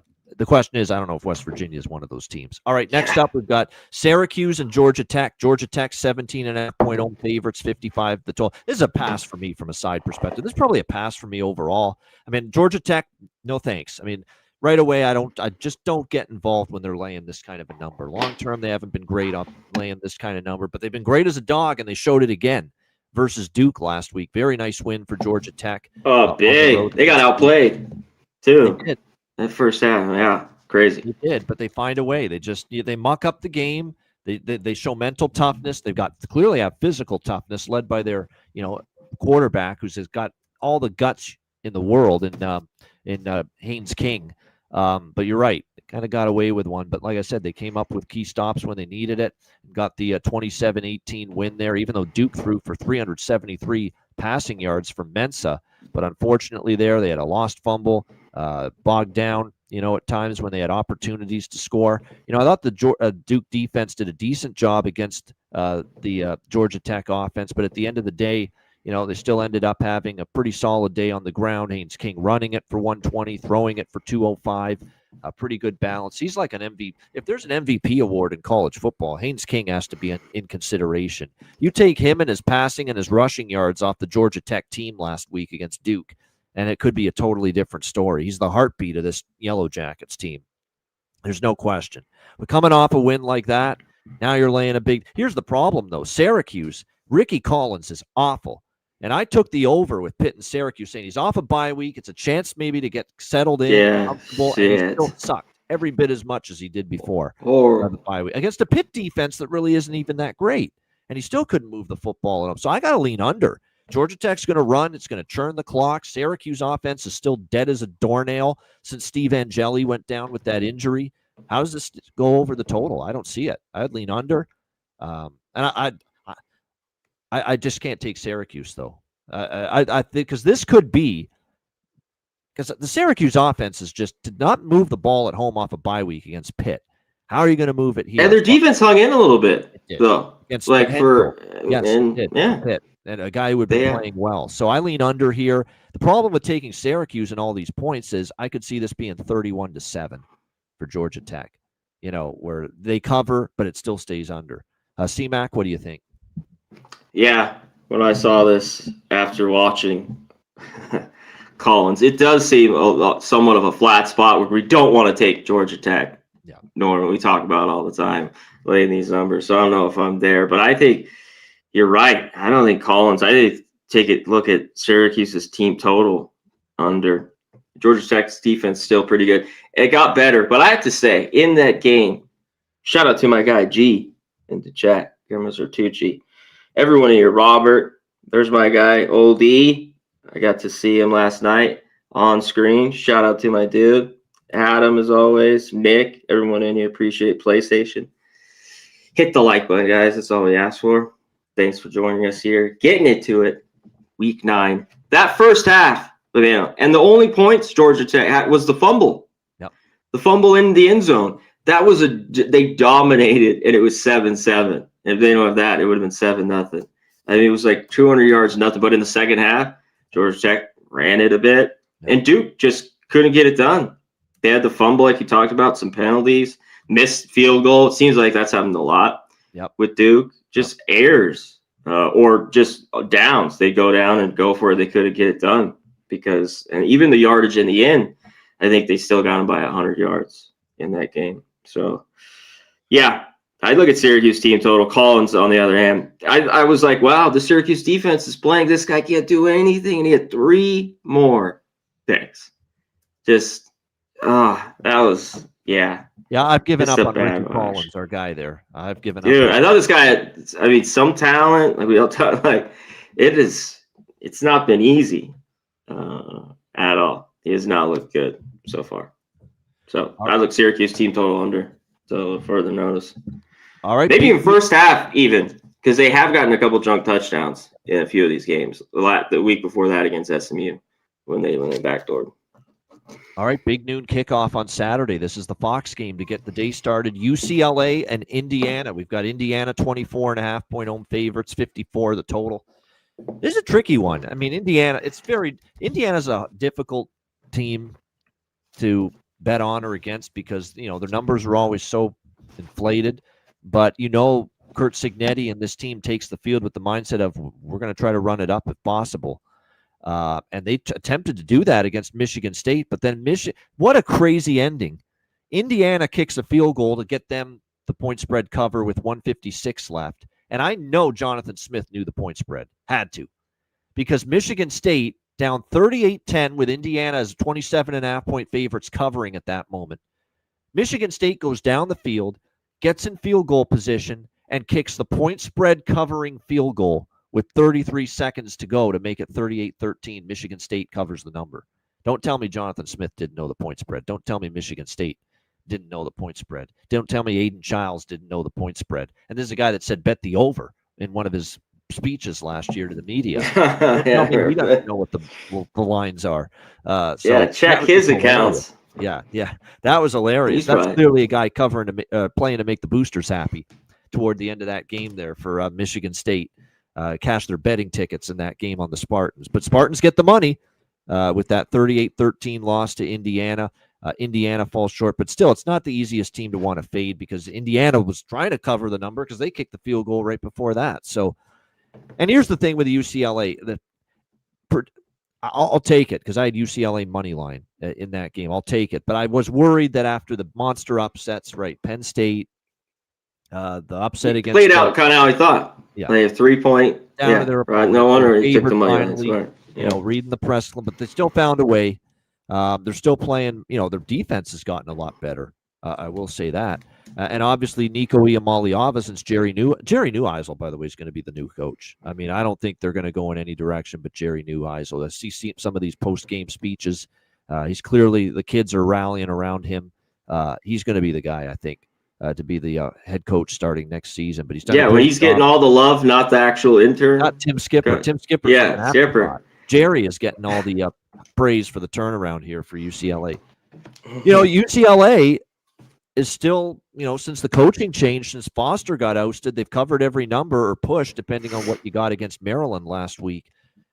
Not easy to lay this many against UCLA. And I'm concerned about 9 a.m. Pacific local start for a road game. But UCLA, off the Penn State win, went to Michigan State.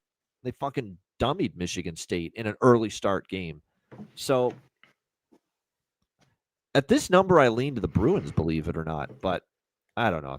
I feel like there's better things to do than fade Kurt Cignetti in Indiana. And they want, if they have the chance to punch in a late touchdown, if they're up 21, this is the kind of team that will do it. So it's a real tricky game. I think if you ask me if I had to bet this game at the current number, I'd lean slightly to the dog. What do you think here, C-Mac, UCLA, Indiana? That's how I feel. Do I want to go against Cignetti, really? At home, but I'm tempted here with these points. Number. And UCLA is playing with great, great effort, great desire, great resilience now all of a sudden. I worry about Nico having a bad game. Yes. But like a horrible turnover. If he doesn't, which won't be easy, this Indiana defense is for real. That's kind of another big thing here. Like they got the late field goal like you talked about, kind of giving it to them. It seems like UCLA, you can even look at their team total under, I think, in this game. I don't, are they going to get more than a couple touchdowns? If they do, I think they cover. Unless Indiana scores 63, against Illinois, something crazy. So yeah, man, By the way, UCLA. Indiana went to the Rose Bowl last year and beat this team, and I remember. Oh, they kicked their ass. I remember the field goal with Indiana on the road in that game, 42-13. 3.5-point road favorites at UCLA last year. 3.5-point road favorites, and now here they are, 24.5-point favorites now. Look at the difference. I know. Look what's happened. And this is after craziness of being the worst, losing to New Mexico, all these teams, UCLA, and then now swing back and won 3 straight. So, yeah, as of now, it's a lean here at UCLA points.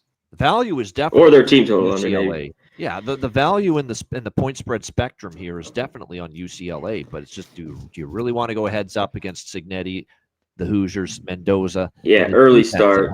Yeah, that defense. I'm not sure I will. I lean UCLA. I don't know if I'll get there, though, in the end. All right, Boston College, Louisville. Louisville, 25.5-point home favorites, 55 the total. One of my bets, I liked it quite a bit, was UConn last week against this fading Boston College team, and UConn ended up getting it done 38-20. This defense is horrible, man. I would just say, here's the only concern I have. So Louisville beating Miami, is this a hangover? Is this a letdown spot? Off the mammoth upset, and here's Cristobal again. Cristobal things losing that game that he has no business losing, and here's Louisville beating them as a double-digit underdog last week. That's my only. By the way, Cristobal, huge favorite like that, and it finally came. The defense had played so well, but they were definitely out partying or something. They were asleep. Yeah, like Louisville jumped all over. Like the defense played better as that game. That was all coaching. They jumped and on Beck was horrible. My week. Yeah, they jumped on him. Yeah. Brom just a total out coaching of Cristobal. Not that we should be shocked by that, because Brom's a better coach than Cristobal anyway. But like I said, not shocked at all by that. Here's the thing with this game. That's the only thing that could possibly keep me off Louisville as a potential letdown. Even then, I think they could score at will here against this Boston College. That's how bad BC has become defensively here this season. I mean, 38 to UConn, 41 to Clemson, 48 to Pitt, 30 to Stanford, Michigan State, 42. They're not stopping anything right now defensively. So I know it's not the greatest spot for Louisville, but the only bet I could consider in this game is still Louisville over 39.5, their team total, because I really do think they could probably still get into the 40s here with what we're seeing from this BC defense. What do you think here, C-Mac? Yeah, I was thinking that. The money's come in on Louisville, too. So people really think that poorly right now of Boston College. I know. I think they could. Like, that's where I'd have to be here. Is this Louisville team total, even after the big win? I mean, there's just been no showing here from BC. The offense is horrible. The defense. I will say the quarterback changed to Grayson James last week. I thought they should have done that a long time ago. Better than Lonergan. Lonergan was making too many mistakes. Yep. For sure. And I'm shocked they didn't do that earlier, because I thought James looked pretty good last year. And it took this long. I still think he's the better. Now, I don't know if it really, really matters. Is this, maybe early in BC? I just haven't done anything. So, yeah, it'd be the team total here for Louisville. Moss was good in that game, efficient. So, yeah, shout out to Louisville. Bell. I mean, this guy is super great in that game. Another big game, couple touchdowns. How can you not look at him? If you're looking at props. All right, Stanford, Miami. Speaking of Miami, 30.5-point home favorites in bounce back mode against Stanford. 47.5 the total. I'm not laying 30.5. I couldn't. No, I'm just not doing that. I know maybe they could come in here and whip and pound the Stanford team. It's certainly possible. Stanford, how about them? Frank Reich, Andrew Luck, big win against Florida State. Now, Florida State's not Miami, but still, that's a nice win for them. Galbranson's done enough. It's not lighting it up on offense, but he's done enough. I was impressed with the defense, though. Like, really made a little bit. They made enough plays because they got outgained a ton of stuff. But yeah, They made it. Yeah, I agree. Yeah, I was watching it. Controversial finish. Did he get in? Did he not get in on the final play? But they ruled that he didn't, and then Stanford is able to hang on for the win. So, now you're going cross country, big win, much better team on paper, talent wise.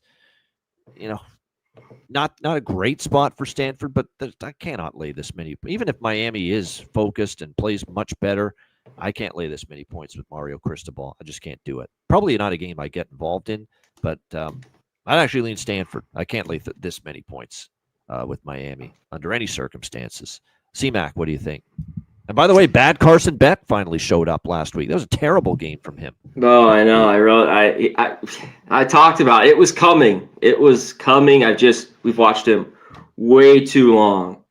That in a big game, it was, and he had kind of had not the best of games, but a couple big. But the defense played well. They were able to do enough. I think it was Florida where he had a couple picks. But I mean, yeah, the old Beckham 4 picks just did not look good.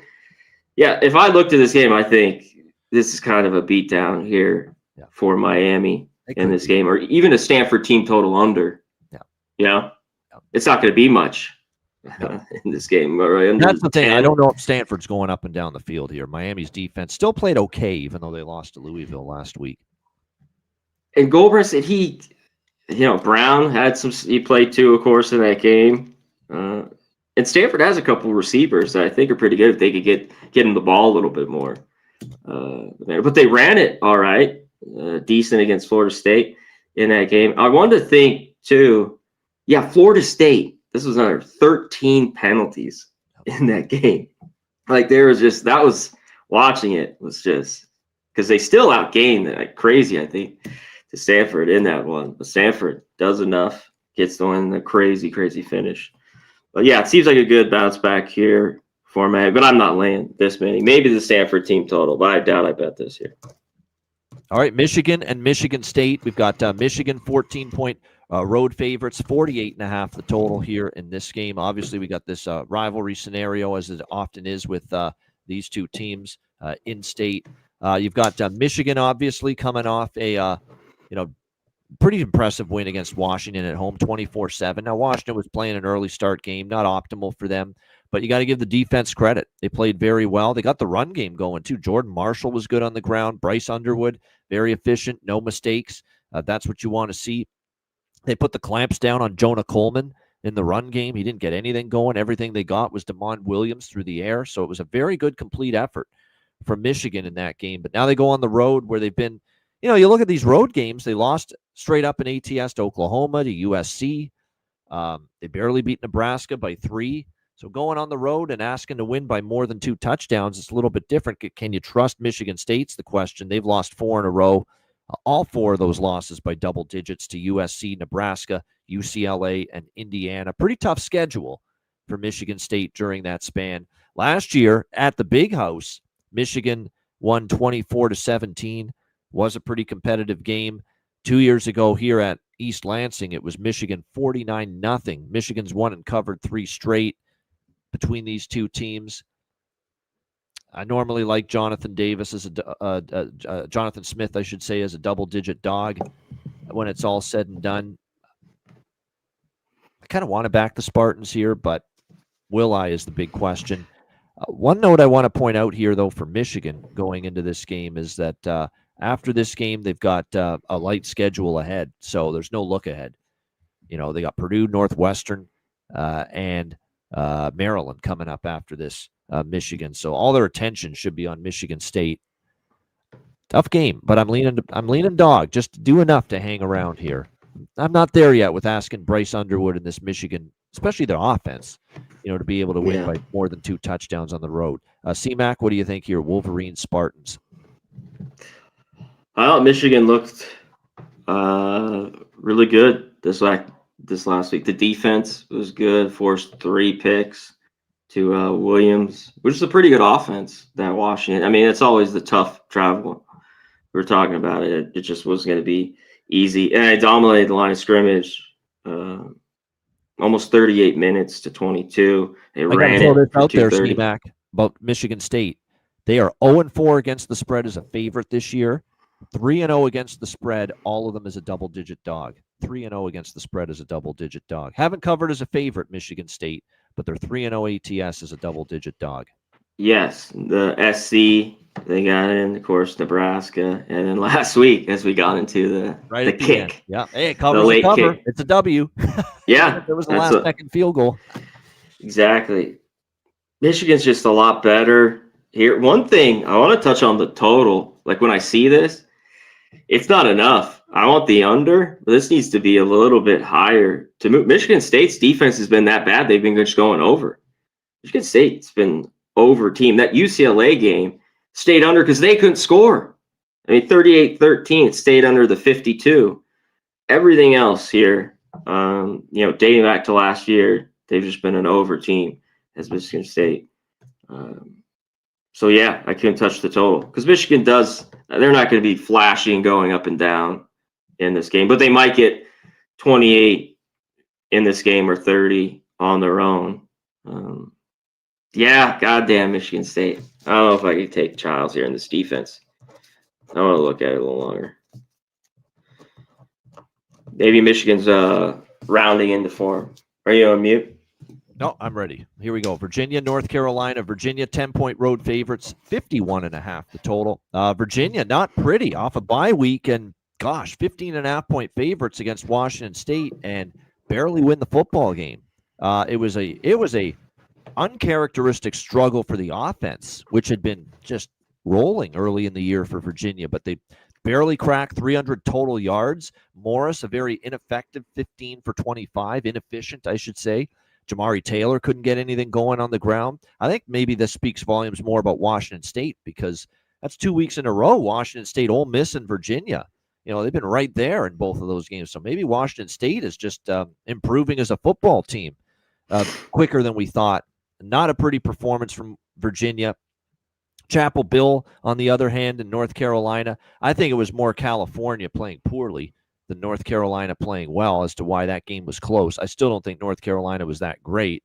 The Sagapolutelli was kind of off the mark, a lot of drop passes. They did stop the run pretty well, so that's the one positive for North Carolina. But the offense, Cal can't run. No, that's the anyway. I'll say this: Gio Lopez was a little bit better. I think they have a decent receiver. They found someone in this Kobe Paysour who had a pretty good game for North Carolina against Cal. But this is still, to me, a pretty rough North Carolina team, not one I trust. I actually think Virginia, after the scare against Washington State, plays better here. I don't know about laying 10, but I lean road favorite and laying it. Slay it or don't play it for me. I'm still not there with back in North Carolina. I don't think that was a sign of, they're getting better. I got to see a lot more. I thought Cal was just shooting themselves in the foot over and over in that football game. So I lean UVA here. C-Mac, what do you think?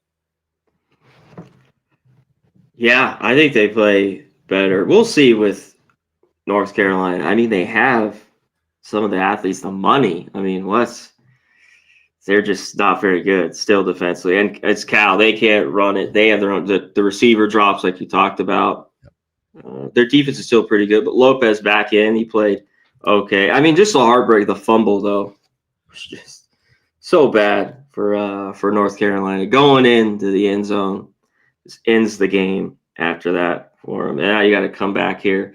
I think instead of laying the 10, I think Virginia gets to 30. This team total's at 30, I believe, right? 30.5? It's right around that, yes. Yes, I was looking at it. I think they get that. I still don't like this UNC defense. I don't think it's very good. Bill and his son need to do a little bit more. And can this football team play better here at home? I don't know. Like, as we look it up, too, Virginia, 203 on the ground, 17th. UNC, they gave up 120. It's not horrible, 68. But passing, Virginia, too, 260. And 130th is this. They've been bad. The back end's been bad here. The corners and safeties for North Carolina, 130th in the country. So give me Virginia here. Team total over. Yeah, that might be a better route if you like Virginia. Someone on a radio show a month or two ago said this about Bill Belichick and his hiring procedures, and it's so true. It made me crack up when I heard it. The only people he ever hires on his coaching staff are his cronies, his kids, and kids of cronies. Yes. It's true. Yeah. His kids, his cronies, as in his buddies, and kids of buddies of his. That's about it. Yeah, that's how he hires Oh them. yeah. That's it. Oh man, not necessarily always the best people for the job. Just yeah, cronies, kids, and kids of cronies. All right, NC State and Pitt. We've got Pitt 7-point home favorites, 58.5 the total here in this game. I like points here. It was definitely a step back for Mason Heinschel. We were getting all enamored with the way he ripped apart BC and the way he went up and down against Florida State's defense, but a little bit of a back down to earth last week against Syracuse. He had to the Pittsburgh's offense had to grind a little bit more in that game, struggled a bit more, but I still like overall what I saw. And they still got to 30 points. They did get it going really late in the fourth quarter, and he still, 143 through the air in that game. Like I said, it was definitely more of a struggle, yet they still got 30 points, and this Pitt offense still continues to play well. NC State off a bye week here, following the 36-7 loss to Notre Dame. So they'll be looking to bounce back. They didn't cover as a dog against Notre Dame, but, this offense with C.J. Bailey, I like the way he's played, obviously, for them. Pitt defense, I know they shut down Syracuse, but it's a Pitt defense that before that gave up points to Florida State, gave up points to Louisville. Even West Virginia put up 31 points, against Pitt earlier this year. So I like over 58.5. I think it's a high-scoring game. Both Pitt will play fast. NC State is, from start to finish this year, NC State's been better offensively than defensively. Their defense really can't stop many people. So I think it's an over game. I lean to the dog, though, NC State. The one thing about NC State, their defense is not good, but Bailey and the offense can move the ball. They can get through the back door even if they fall behind. And Narduzzi long-term, not a good, bigger favorite. And you have NC State off a bye week, which is a nice little spot for them. So it's probably underdog, NC State, and over for me in this game. C-Mac, what do you think?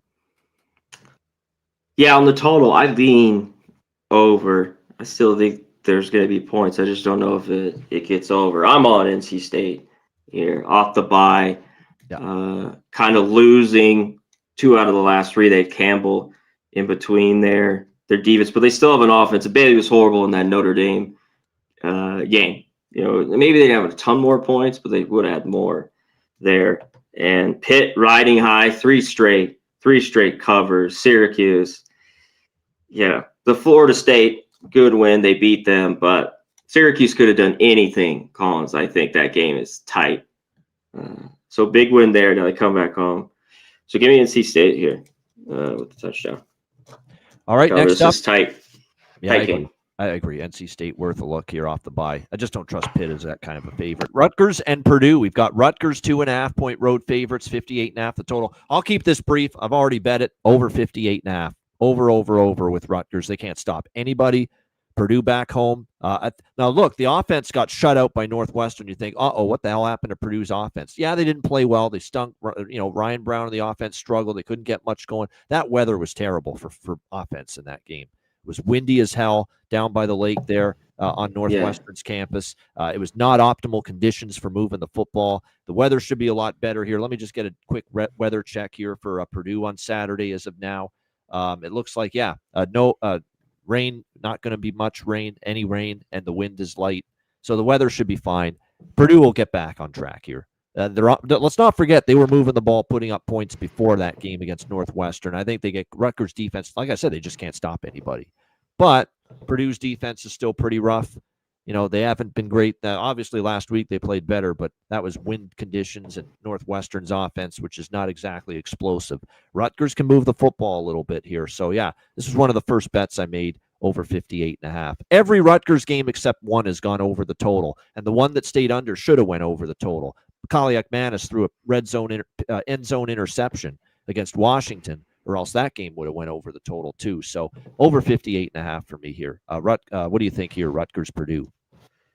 Yeah, there will be no Brown, I don't think. He's doubtful. I was looking at this list last night. So Singleton's in. He should be all right against this Rutgers defense. Maybe he'll protect the ball better than Ryan Brown. Well, Purdue, they were awful. Yeah. Just dreadful. Northwestern, though, good defense. We talked about that game went Yeah, that's right. way under Malachi Stone. Singleton, and that's another part of why they struggled against Northwestern. He needs some seasoning, obviously. Yeah, but this was he should here at home though against the Rutgers defense. It can't really stop a nosebleed. Yeah, and I think he'll play a you lot know, better here, Singleton. I agree. Yeah, yeah, I think he will. Rutgers, and they just got. We talked about how Oregon was probably going to be pissed and run it up, and they did. So, but Cadillac Madness, this team, as bad as the defense is, this offense can score. So we're just starting to get higher numbers than we were. Of course, that's going to happen, but I think you might be right. It still can get over here. All right, next up, we've got SMU Wake Forest. SMU 3.5-point road favorites, 54.5 the total. Big win against Clemson for SMU. Now, no Cade Klubnik in that game. That certainly aided the cause just a little bit for SMU, but still a good win for them against the Tigers in Death Valley. Now they'll take on a Wake Forest team that slowly but surely Wake Forest and Jake Dickert. I said this when they hired him. I thought they made a pretty solid hire because I thought he did a nice job there at Washington State. Tough spot to coach. And, he did a nice job with that program competitive. Got them, I think, to improve as time went on. But now you look at Wake Forest, 3 straight covers. Took Georgia Tech, a very good Georgia Tech team, to overtime. Should have won that game, honestly. But Georgia Tech nipped them. They beat Virginia Tech outright as a dog, 30-23. They pound Oregon State. They're off a bye week, too. Extra time to prepare. Do I lean Wake? Plus 3.5? I mean, I'm kind of interested in them as a slight home dog here. And I know SMU's probably still the better of these two teams. And obviously they are 5-2 on the season. The only losses to Baylor and to TCU. Although it is worth noting that, like I said, road favorite for this SMU team. They've only been a road favorite once, and it was that Missouri State game, and they weren't even close to covering the number in that game. So I don't know. I'm still a little bit leery of laying points with SMU on the road, and Wake's off a bye, and Wake has been improving, I think, including Robbie Ashford, their quarterback, who I can no longer criticize for not being able to throw the football. He's been solid, although it was Deshaun Purdy the last time we saw Wake Forest in action. So keep an eye on the situation here as to who's going to play, because Robbie Ashford is on the injury list with the thumb injury. And that's why Deshaun Purdy got the start against Oregon State. But Robbie Ashford had been playing well. The fact that it's a bye week going into this game might give Ashford the chance to return from that injury. So we'll see, but I'm kind of leaning Wake off the bye here as a home dog, and maybe SMU in a tricky spot after beating Clemson last week. What do you think here, CMAC, SMU, Wake Forest? I think I'm going to have to take this. It's just the best first half team in all college football has been Wake. Yeah. Like this, when I was going through it last night, yep. I'm like, even the smaller games at Western Carolina, not except for the first one, but after that, and the Georgia Tech, the games they lost, Georgia Tech and NC State, they were still great first half. Yeah. First half, really, really good. And then they get the wins versus Virginia Tech, Oregon State, a program, and just, wow. That might be a better bet that maybe, because if SMU's is a bit flat after the Clemson win, it's more than likely going to show up early, and then maybe they shake it off and they come back, which has been the pattern with some of these Wake games. So I'm with you. First half might be the better option with Wake. I think you take the 1.5 here. Like the money line is good, but just in case we have a tie game, the first half. But it's been like when I was going through the numbers, just how dominant they've been early on in these games. And we'll see who's playing quarterback. I mean, he did good enough. I Oregon State's that bad. He was only 50%, but he's threw 270 and 4 touchdowns. So, and they're off the bye is Wake. So I just love the spot for them to come out hot. Best first half team in college football. Wake. All right, next up, Ole Miss, Oklahoma. Oklahoma 4.5 point home favorites, 52.5, 53. The total here in this game across the board. Against South Carolina, he definitely looked a lot better last week, John Mateer. Looked a little bit healthier, certainly, than he was in the Red River rivalry against Texas. And that was a pretty solid performance overall by the Sooners in that game, taking care of business. Their defense was absolutely suffocating, dominant in that game over South Carolina as well. 26-7 win. So nice showing there for the Sooners and both sides of the ball overall, which was good to see. They got Torrey Blaylock going on the ground as well, which was nice. And like I said, for Lenore Sellers, it was rough for him. He couldn't get anything going. They couldn't run the football at all. And that Oklahoma defense, man, Brent Venables has that defense flying around. And that's certainly a good sign. I don't trust Ole Miss here. They're coming off the loss against Georgia. Couldn't stop a nosebleed when it mattered. And they had been on the field a long time. I heard Chris and Kirk Herbstreit kind of giving excuses for Ole Miss's defense. There's still not a great performance. I know they were tired at the end, but you need one stop, and they just couldn't get it versus Georgia, because you got to give Trinidad Chambliss credit. That offense was really good. Impressive. What a great I was surprised by the Georgia had no answers for him. But at the end of the day, all Georgia, and Kirby Smart, that's why he's a great coach. He probably tells his team, look, guys, your defense hasn't stopped him all day, but all you need is one stop, because they can't stop us. We get one stop on this guy, we're going to win the football game. That's exactly what happened. Georgia got the one or two stops to win the game. Ole Miss could not get those stops. And now you got Lane Kiffin again coming off that kind of a game, grueling, physical, emotional, all that. And now you got to go on the road again for the second straight week against Oklahoma. We're going to play a physical, tough. I'm laying it with Oklahoma. I think there's a massive difference between these two teams defensively. Oklahoma is the much, much, much better defensive team. I think they get it done by a touchdown here. Give me Oklahoma. C-Mac, what do you think? Yeah, I don't mind that too. I talk about how to mess. They don't get it done.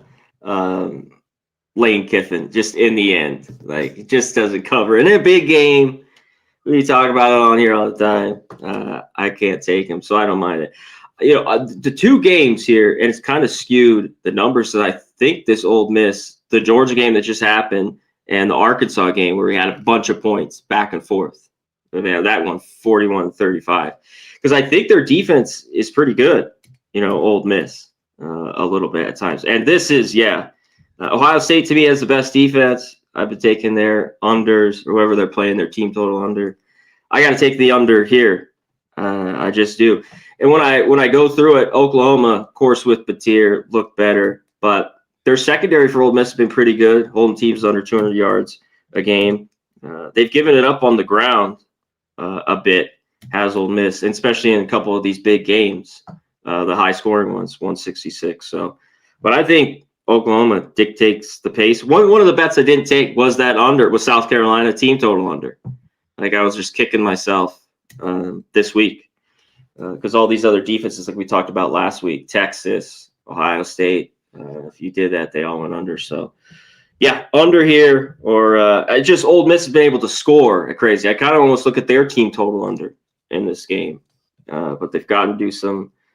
The offense can move the ball. I can't give it to them. That game against Georgia with a pretty good defense, not the Georgia defense of old, but still a pretty good defense, was good. But I'm just looking at under here.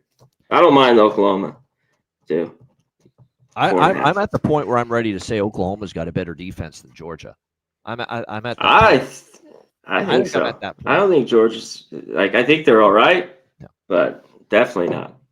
That's why I think this is going to be. This could be the game. We expected a struggle finally from Chambliss last week. This is the game I think he could struggle. That physical, a couple turnovers, road second straight week. So I like the Sooners there as a small home favorite. All right, Northwestern Nebraska. Nebraska 7-point home favorites, 44 the total in this game.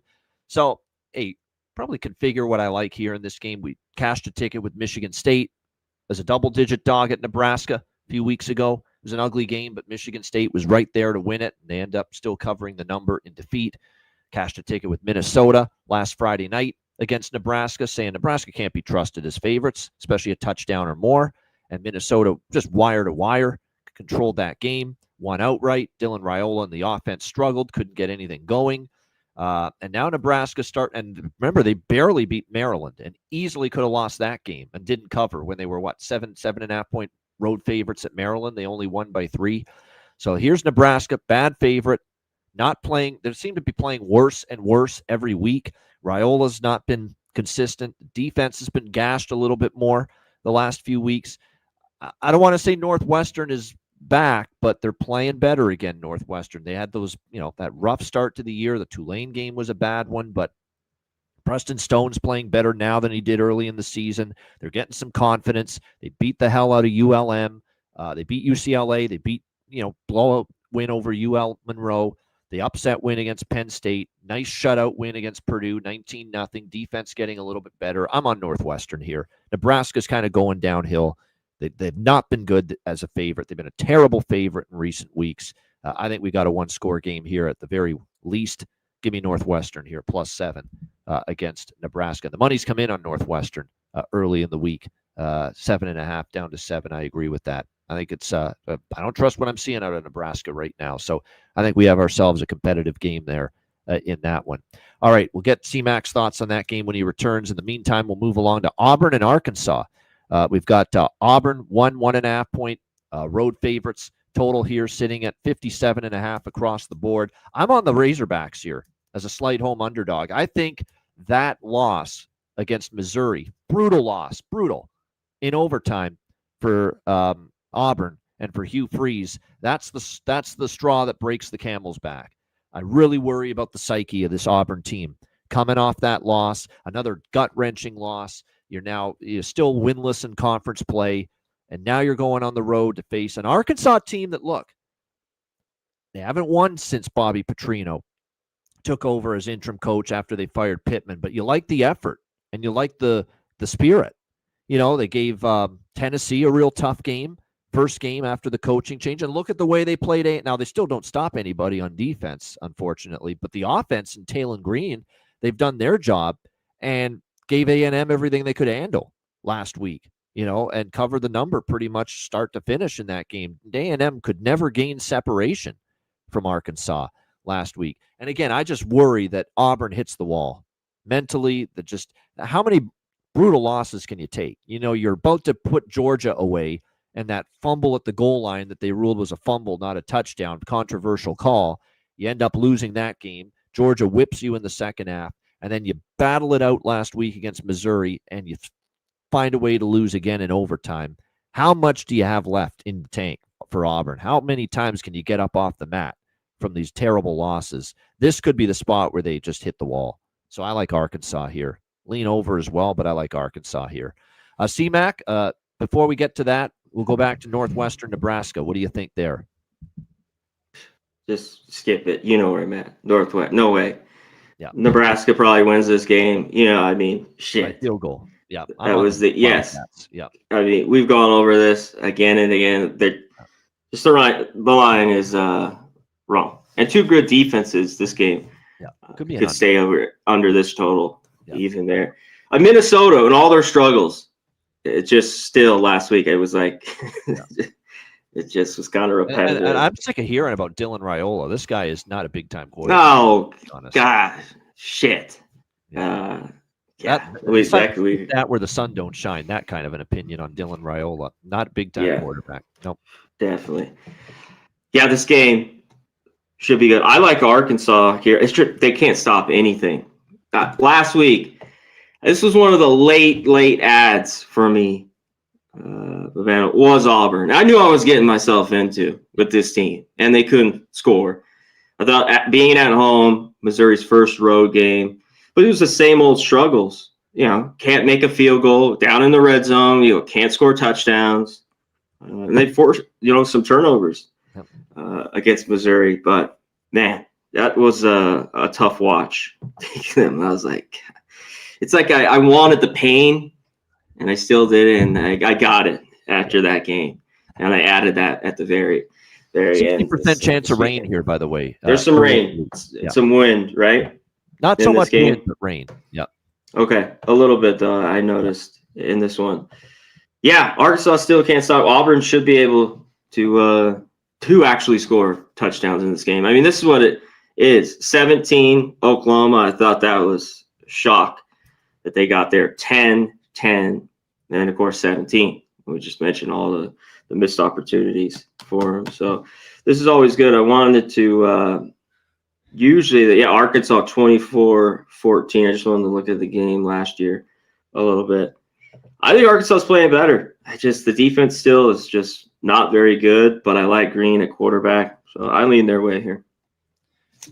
All right, Minnesota, Iowa. We've got Iowa 8.5-point home favorites, 38.5 the total. This is a afternoon game in Iowa City. Yeah, Ron. Iowa with the win against Penn State, 25-24 last week. A thrilling finish. They got the touchdown in the last 4 minutes and found a way to win that game. Gronowski, only 68 passing yards, and he's had some better games lately. Last Saturday was one of them. They won in spite of what Gronowski did. But the good news is he ran it for 130 rushing yards, and his ability to run the football is what gave Iowa their biggest surge on offense, and their defense really made life difficult for the first-time starter, Ethan Grunkemeyer, for Penn State last week. We'll see how they fare here against Minnesota, coming off back-to-back wins against Purdue and Nebraska. We'll see how they fare here. Again, they've only played 2 road games. At Cal, they lost by 13, and they got blown out by Ohio State. So they've been pretty rough on the road, Minnesota, but do you trust Iowa in this kind of a point spread range? 8.5.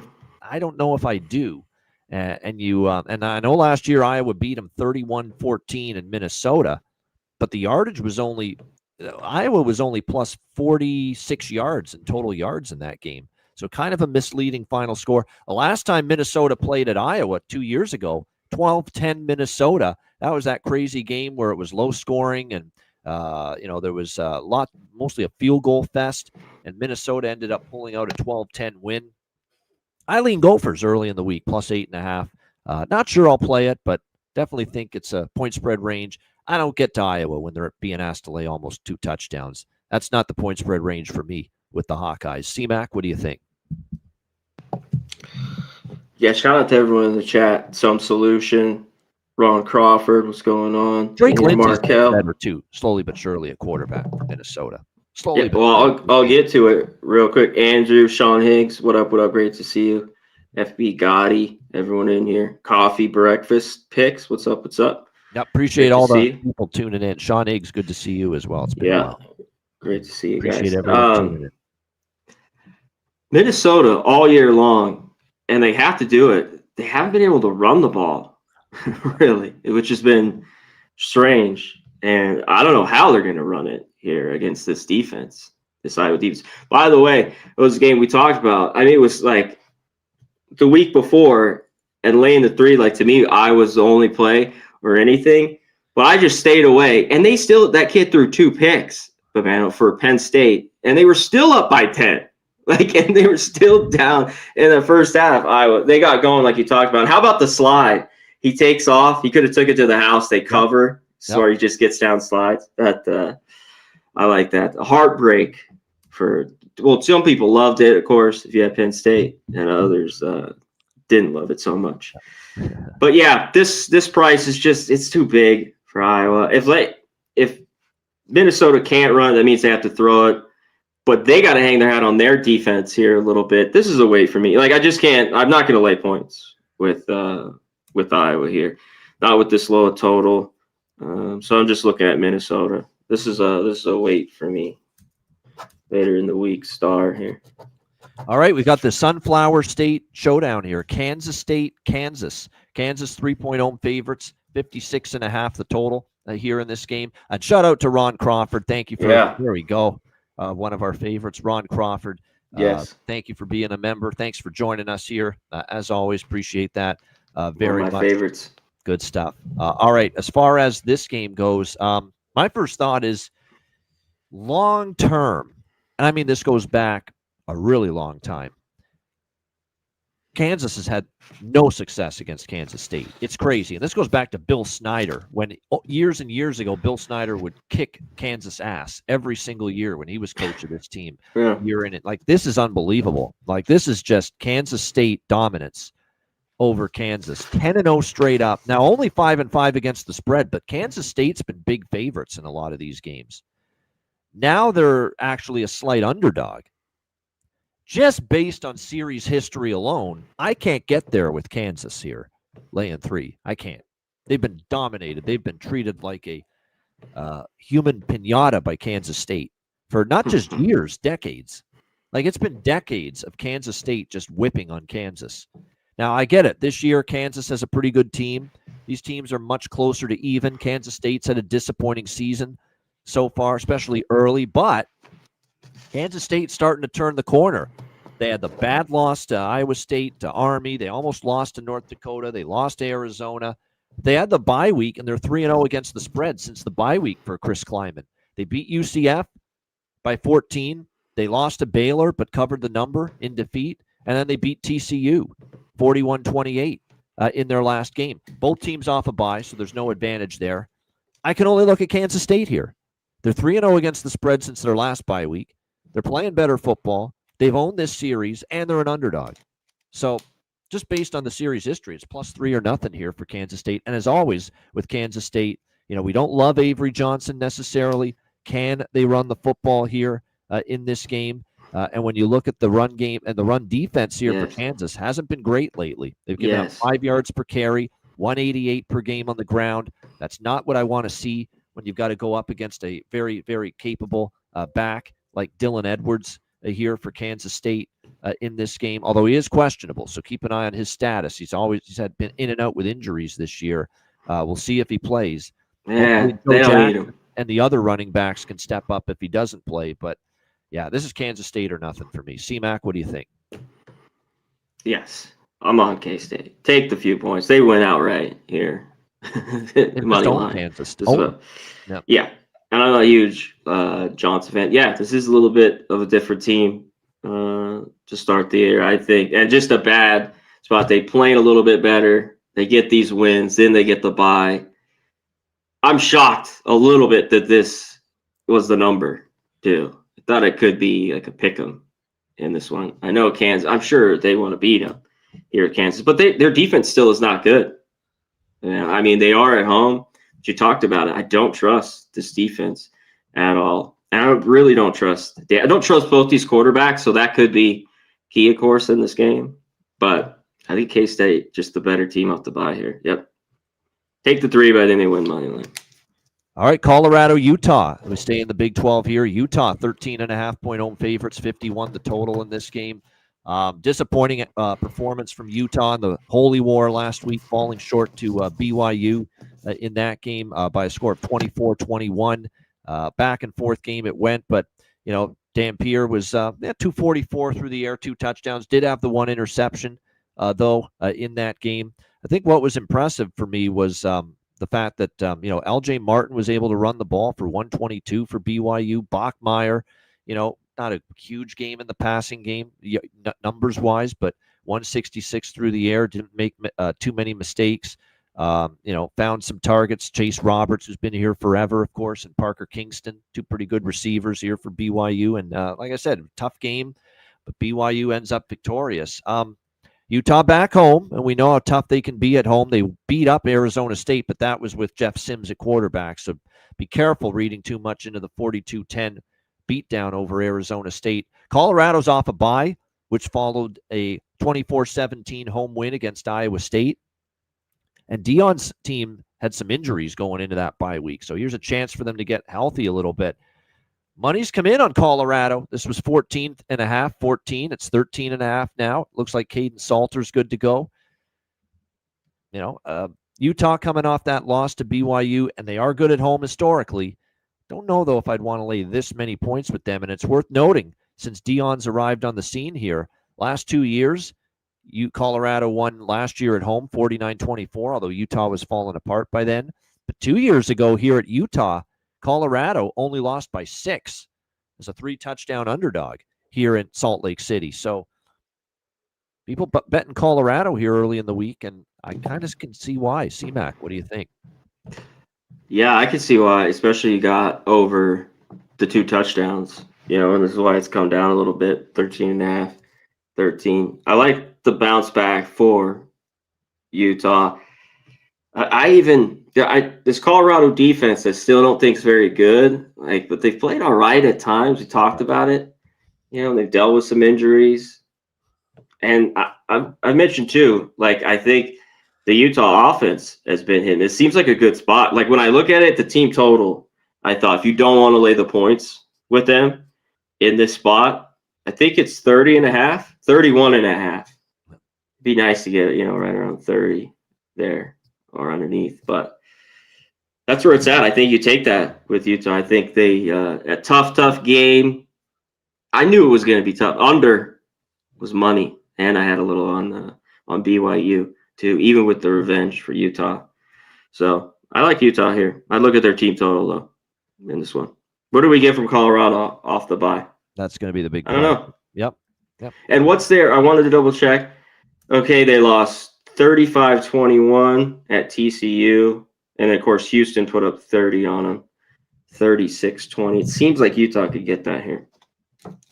All right, Texas and Mississippi State. We've got Texas 7-point road favorites, 46 the total.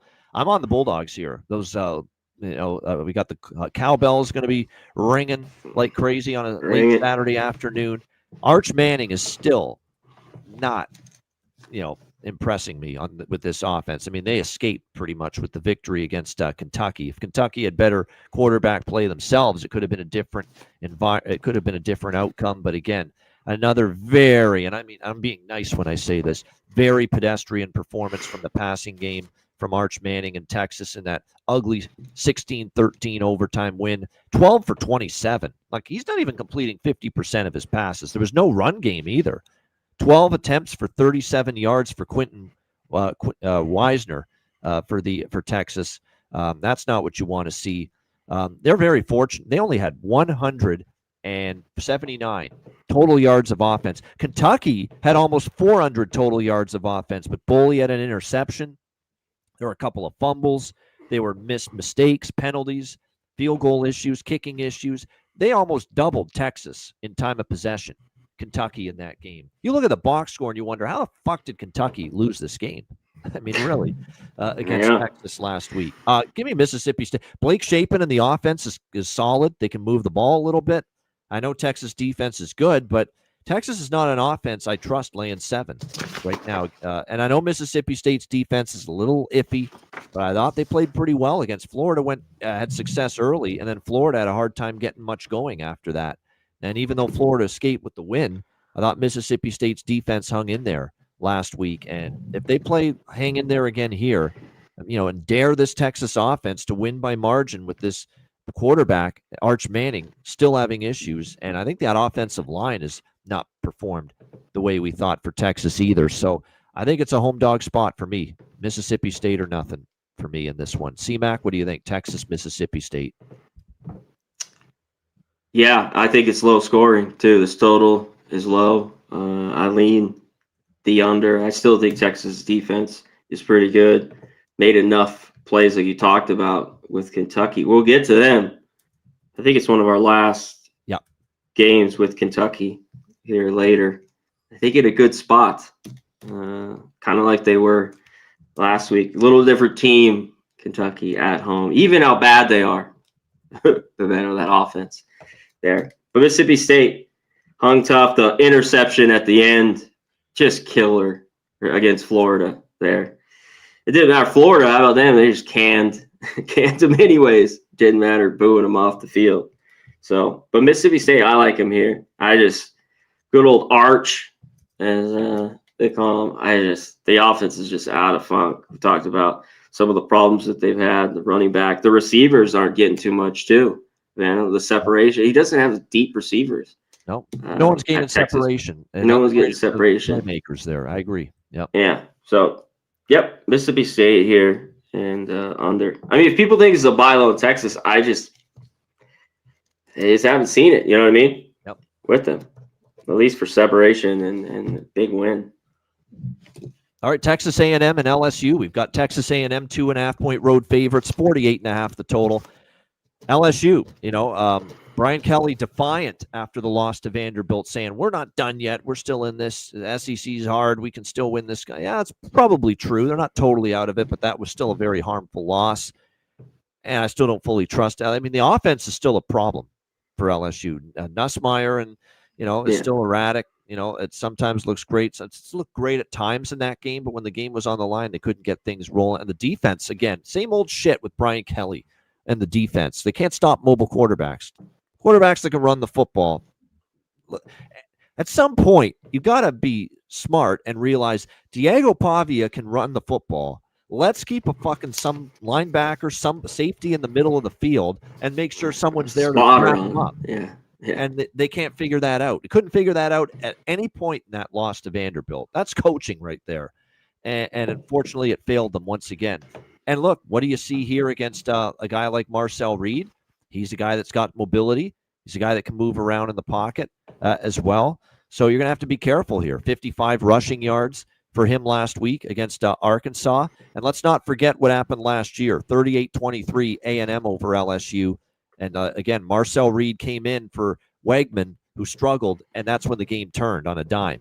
And Marcel Reed had 62 rushing yards, 3 rushing touchdowns, and LSU could not do anything to contain Marcel Reed in the quarterback run game last year, I should say, in that loss to A&M. So I saw firsthand Brian Kelly couldn't defend Marcel Reed last year. I saw firsthand they couldn't defend Pavia, another mobile quarterback, last week. Why should I have faith they do it here? Why should I have faith they do it here? I lean A&M. It's the only side I could look at. Now, I will say A&M's defense, the way they played against Arkansas, does concern me a bit. They were leaky. But LSU, to me, this is a matchup that their defense has not shown me enough to give me confidence that they can handle it. The quarterbacks that can run have hurt them big time. And with that in mind, for me in this game, I could only look at the Aggie side. Maybe this can get over, but again, the LSU offense has been so disappointing.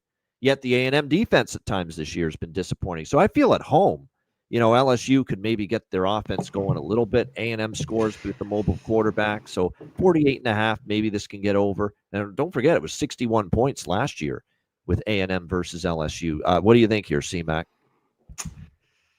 Yeah, I think this is a little bit of a sucker type bet like. Here with Texas A&M.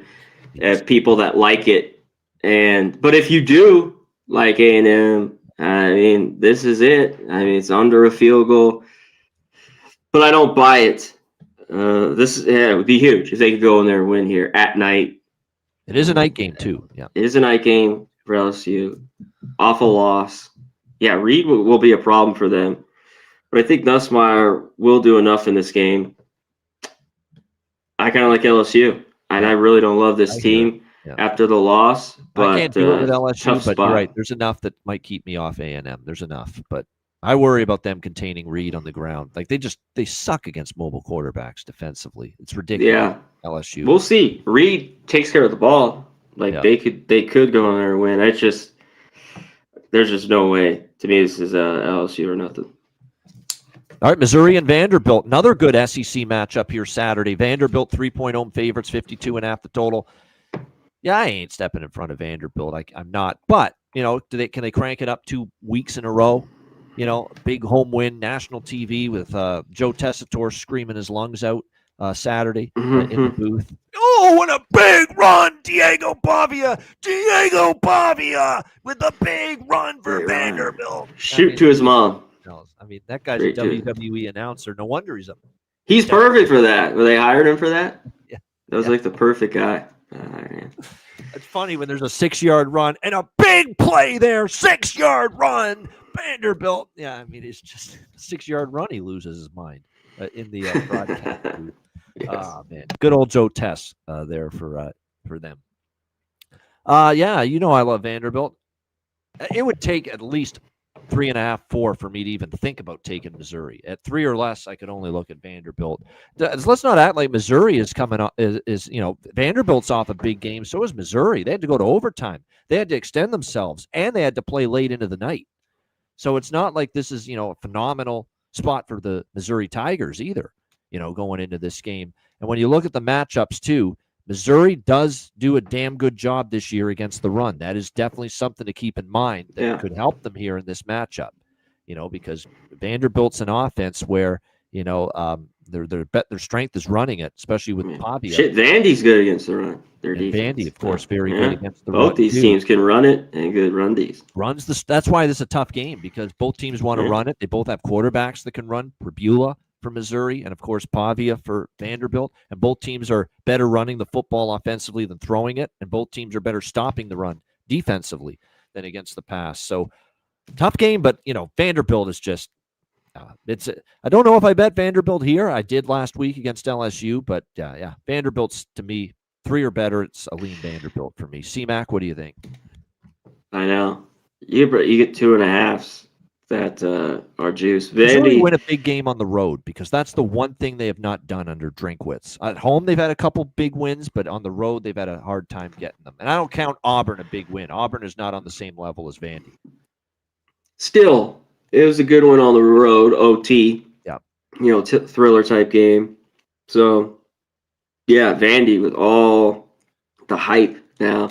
And Vandy's just made us so much money the last few years. It's crazy how much. This game seems to be like it's going to be down to something tight. Missouri has really owned Vandy. Pribula, though, I think he can make mistakes. We've seen him the last 2 games. He got away with it. Missouri wins, but a couple picks. He had a couple against Alabama in that game. This seems like this comes down to a field goal type, game here. Because you talk about both teams, 200 yards running the ball. The defense is really good against the run. But in the end, even with all the hype, I'd rather have Diego Pavia at home. Like, come on. Who doesn't want this guy? I mean, we've been talking about it for years now. But this one seems like it could be tough. I know Missouri, that's why I wanted Auburn last week. I talked about horrible, taking that game late, and kind of ended up bad. But second straight road game. Seems like it's going to be good, tight. I'd still be on Vandy here.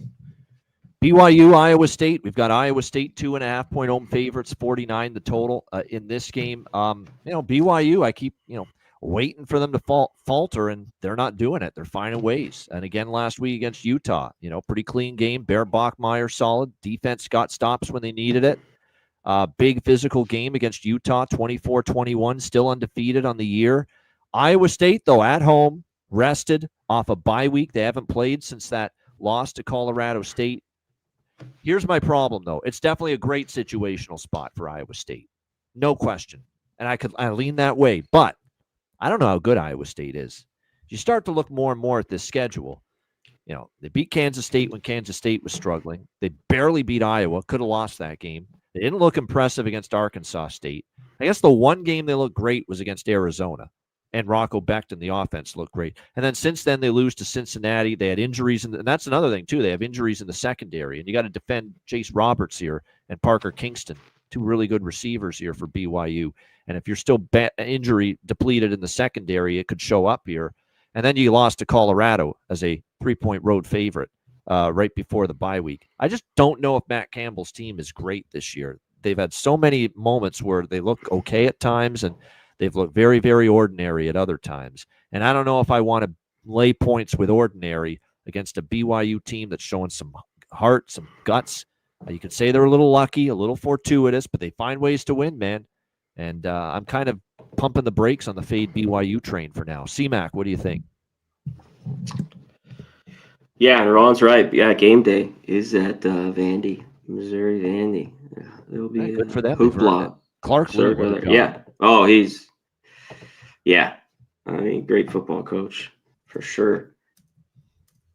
I think this is it, Bavano. Nobody wants Iowa State back. Lost 2 games in a row.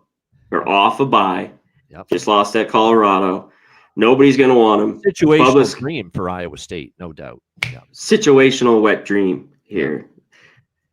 Iowa State. You got to take. I've been waiting to want to fade BYU, and I haven't. I didn't touch that game against Arizona. They win the thriller there. And I wanted to back them even with the revenge last week. It was more under for me in that game, but I had a small bet with BYU, and this is the one I want to take here with them. I mean, the game could be tight, and BYU is catching a couple points here. I think the public's going to love BYU. Bear Bachmeier, he's a handful, though. Like, he's been very good. He takes off and run, and he's not easy to tackle. One thing has been good, Iowa State, there's problems with their defense. There's been problems with the secondary a little bit. So hopefully the bye week helps out. I'm going to have to look through a little bit more with that here. But eliminated Iowa State. Yeah, I mean, it's like I said, Iowa State's in a great spot. Can they take advantage of it? That's going to be the big question. All right, Alabama and South Carolina. We've got Alabama 13-point road favorites, 47.5 the total in this game. South Carolina coming off that 26-7 beatdown at the hands of Oklahoma at home. Alabama with a very impressive win against Tennessee, 37-20.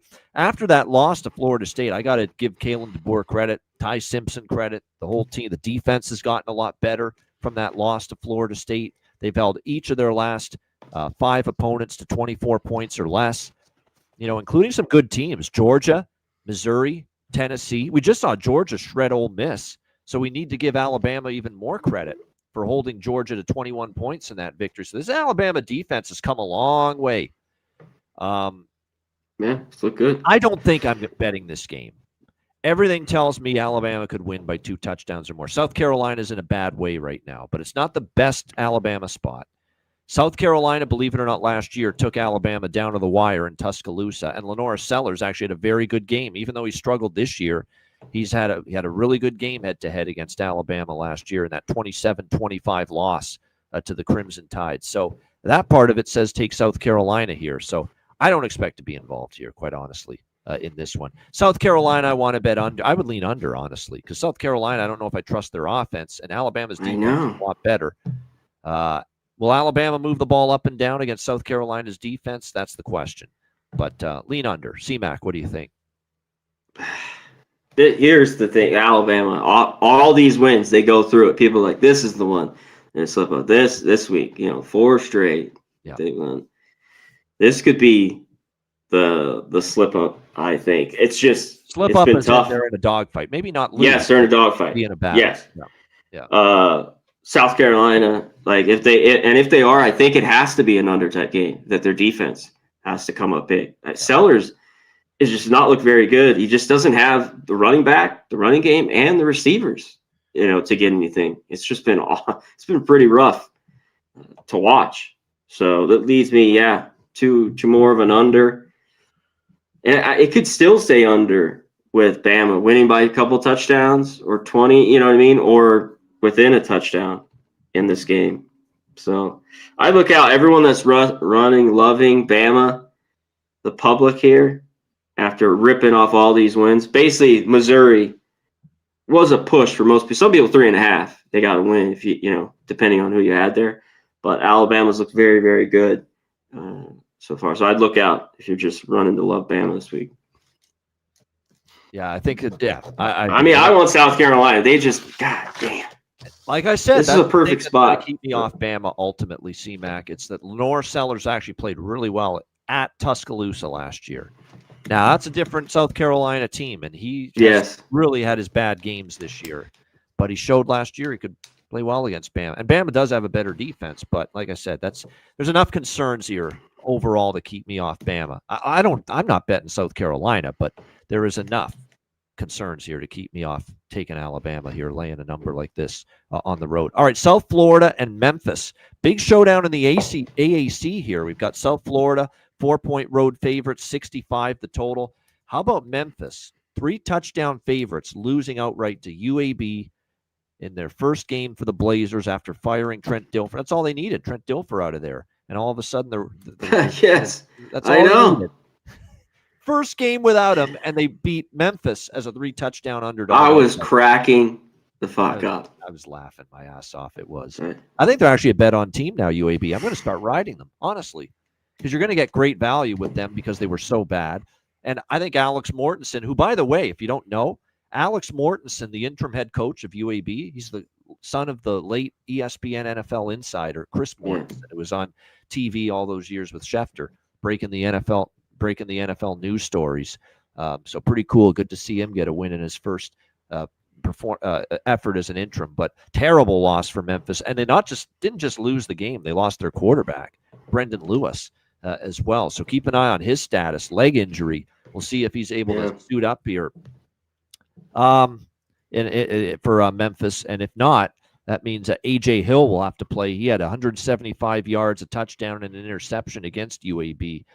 South Florida, man, boy, they just freight trained North Texas, who turned around and freight trained UTSA last week. So, it's a pretty damn impressive team. 6-1 against the spread. Whether Lewis is in or not, there's no way I'm stepping in front of USF. I know they're 4-point favorites. This may still be a close game, but Ryan Silverfield ain't it. Coaching edge, in my opinion, for Alex Golesh. I've always said this, too, about Ryan Silverfield. He always loses a game he shouldn't. Always. Just when you start to buy in. Just when you start to He always does this crap, Silverfield. And here, sure as shit, 3-touchdown favorite against UAB, lose outright. So it's USF or pass for me. I think they're the better team, better coach. C-Mac, what do you think? Yeah, which I like that about South Florida. If you think this is low, you just ride it. Lewis has to play, I think. I think maybe he is with this line here. There should be a good amount of points. One thing, too, I don't know if it's crazy, but it's been, some of the numbers for Memphis, they haven't really played anybody, but I don't know who's the better defense. I'd maybe say South Florida. They still have their flaws, here, these two. So it's tough. But I think South Florida has a better offense. This is a tricky spot, though. And Memphis, just with the horrible loss, UAB out of nowhere, Dilfer gone. I think this game could be close. Memphis, too. Different South Florida teams, but they usually always just kind of beat up on them in kind of high-scoring games. We have a high total here. So this one's a wait for me, of course. I might lean South Florida team total over as well, or at least split. If I bet South Florida, I may split it up between -4 and the team total over, but we will see closer to kickoff here. Yeah. All right, Wisconsin, Oregon. I'll keep this quick. Oregon 34-point home favorites, 45.5 total. Wisconsin team total under. Take it. Especially if Billy Edwards is going to be out again. And look, the problem is you're getting squeezed now. It's 6.5. So that's insane. I was kicking myself. I didn't take. That was one of the lone bets that there's one other one, but not taking, Wisconsin at 7.5. Their team total under. Because I've been taking every week with Ohio State. Yeah. Shit. They can't 6.5 is wild. 6.5 is wild. They're daring you. Can they get a touchdown? Yeah, no kidding. No kidding. But I can only look under their team total, especially, like I said, if we're going to get another game without Billy Edwards. And as of right now, he's questionable. Or you could go Oregon team total over. But I do want to say Wisconsin's defense hasn't been as bad as their offense. But still gave up 34 points to Ohio State. Shutout in back-to-back games against Ohio State and Iowa. Oregon can probably name their score here and probably completely shut down Wisconsin, especially if Billy Edwards is out again. C-Mac, what do you think? Wisconsin, Oregon. Yeah, I think you nailed it. This game, too, just to throw out, has a little bit of rain maybe and wind. We're still far out, but we always like to just throw it out on Monday when we see it. Yeah, Wisconsin's defense maybe could do it, but I think it's Oregon here. After the loss, look at them. Team total or even first half in this game. All right, if Wisconsin can't score, you got you just get to 17 points here. First half. All right, Oklahoma State, Texas Tech. Texas Tech 38.5-point home favorites, 57 the total. You got to believe. Now look, they didn't have Baron Morton. Will Hammond was the quarterback. He struggled. Finally we saw for the first time a little bit of a difference. Morton to Hammond. He had a tough time against Arizona State last week, and they will miss Morton. We'll see if he's able to come back here for Texas Tech at quarterback and give Arizona State. I think people forgot going into that game last week that Kenny Dillingham's a good coach, Sam Levitt's a good quarterback, and Arizona State's still a pretty good team. He showed it last week, handing Texas Tech their first loss. That being said, I don't even care if it's Morton or if it's Hammond, because even Will Hammond, even though he's a bit of a drop-off from Morton, they're going to slice this Oklahoma State defense back home, in my opinion. This is a kick-ass spot. You just beat down somebody that you're capable of beating down. So the only ways I would look here is lay it first half, lay it full game with Texas Tech, team totals first half, full game over for Texas Tech. You name it. I'm interested. C-Mac, what do you think? I think so. This is going to be, 24.5? I have to look at, I don't think we have first half team totals. No, 48.5 team totals out. Team total, right? Yeah, now. The full game. Yeah. I meant first half. I just been really going after their first half every single week against Oklahoma State, and it's cashed. I don't know, every week because I've been on it. So, yeah, just after the loss, I don't think it matters if Morton's in or not. It seems like they're going to score at least. I mean, Cincinnati, I think, did they have 31 or 24? I think they had 31 in the first half this last week. Let me just do a double check. Check that. I'll look it up. Because they cashed over their 20. Yep. Their team total was 20 and a half. I've been trying to get it because mostly I've been getting 20 and under 3 touchdowns. 28 in the first half. 28. 21 in the second half. Yeah. Okay. Yeah. I think they get 4 touchdowns because anybody who's played Oklahoma State, I've been getting every team under 3 touchdowns. At Houston, I got under 17, or I forget what that one was. But everybody's got 3 touchdowns against them first half. It seems like Texas Tech is going to be over that, but they should be able to get 24 here in this first half, 24 to 28 points first half. Illinois, Washington. Washington 4.5-point home favorites, 55 the total. Big Ten action here.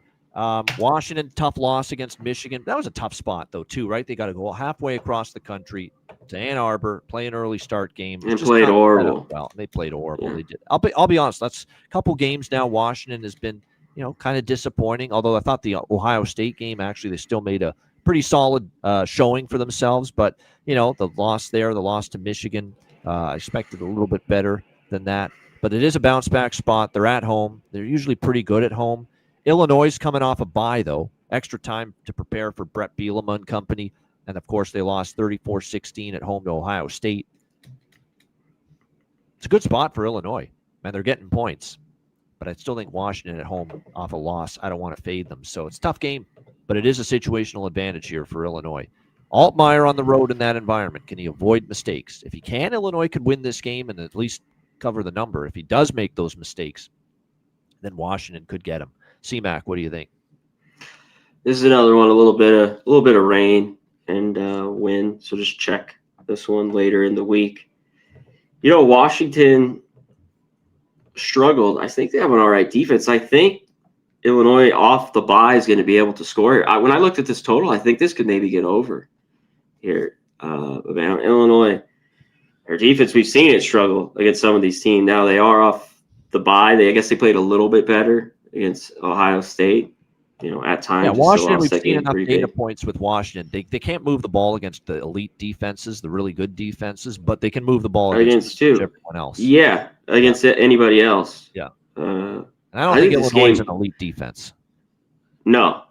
Well, and I thought they're not as bad as they were. I mean, they were dealing with a lot of corners out. They had other stuff out with the defense some of these weeks, so they are getting healthier. It just seems Washington, a big bounce back after 3 picks from Williams and only 7 points. They come out strong. I think maybe, and we'll check the weather, but I leaned over when I was going through this last night. And I like Washington at home, but Illinois for bye. This could be a tight game. Altmaier, we'll see. Can we get good Altmaier or old, Altmaier? Yeah, that's going to be the big turnovers. That's kind of the big question. No doubt. All right. Next up, we've got Houston and Arizona State. Arizona State, 8.5-point home favorites, 47.5 the total in this game. Obviously, look, Arizona State, huge win, monster win for them, handing Texas Tech their first loss of the season last week. I know they did take advantage of no Baron Morton, but still, Arizona State's a really good team, good game plan. Defense was really good, got after it. Made some big plays when they needed to. Sam Levitt played probably his most clutch game of the season, for sure. Yeah, he was good. He needed to move the team, he did. And that was definitely this. And look, Arizona State and Dillingham, this is not the first time as a dog. They almost beat Texas in the college football playoff as a big dog. They were good as an underdog last year, but now they're off a huge win. They're laying a bigger number, and they're playing a Houston team that's very capable. I know Houston, the one loss was to Texas Tech 35-11, whereas Arizona State beat Texas Tech. But still a Houston team that is in this role, they've been good. I usually like to take Houston when they're an underdog. Now, they've only been an underdog twice, the Texas Tech game, and they got blown out. But the Arizona game, they were a slight dog last week, closed a slight dog, and they won 31-28. Again, with this Houston offense, it's a work in progress, but I thought it was an improvement from Wegman last week. Dean Connors running it. The defense is very capable.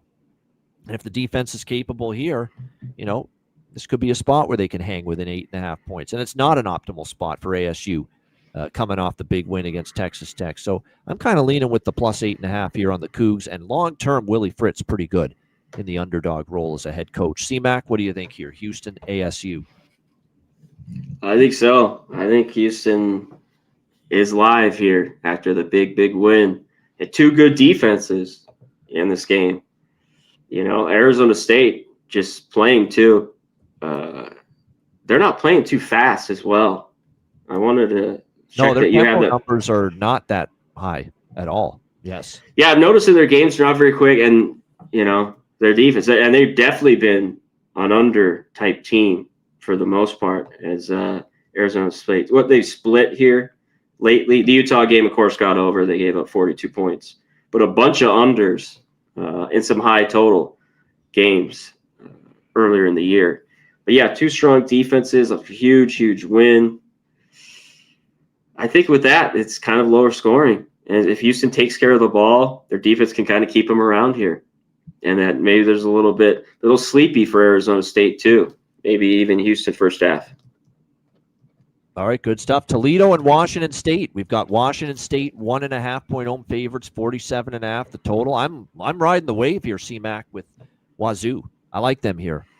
Back home in Pullman with the confidence of, even though they lost both games in tough fashion, way better confidence defense of taking Ole Miss and Virginia right down to the wire on the road in back-to-back games. I think now that there's a springboard here into this game against Toledo, and usually I like Toledo as a dog, but not in this spot. They got to make the long trip out to the Pacific Northwest. They beat down Kent State this week, but it's also the same team that was up 21-0 on Bowling Green the week before and just completely coughed it up and lost to Western Michigan with a big lead. So to me, this is a bit of a step up for Toledo here in this game on the road. I like the way Washington State and Zevi Eckhouse, I should say, the quarterback, since he's taken over, the offense has had a little bit, but it's really the Washington State defense that's really taken big strides the last couple weeks. And I think the defense and Tucker Gleason you can goad him into mistakes if you bring it on defense. And I think Washington State gets it done at home. I'll probably just take them on the money line with it being minus 120. C-Mac, what do you think here? Toledo, Wazoo. Yeah, I think it's Washington State. I think they win here. This is cheap. Toledo, like what shows a lot of people in their stats, like this defense is good. They played nobody. Zero. Zilch. Nothing. Nada. I mean, Western Kentucky was that's the best one, and even Western Kentucky's offense has been. Look, they just scored 6 last week against Florida International. Western Kentucky. Yeah, Western Michigan, Akron. And this is just tough. You're going to want to go back to them in MAC play, or maybe even fade them like we do when they're going to be a big favorite. Pavana. So Washington State, the defense has been better. Like you mentioned, they're way healthier too. Toledo's got a few injuries when I was running through there. Some of the stuff last night. So I think it's pretty cheap with Wazoo here. They might not win big, but I think they win here. Get this. We're just having to lay a point. Just take a money line. 1.5. And another game with rain and wind potential. Yes. Wow, thank you for hitting that. Yeah, up there. Yeah. So make sure you keep an eye on that. All right, our final game for this edition of the show, Tennessee, Kentucky. We've got Tennessee 9.5 point road favorites, 54.5 the total.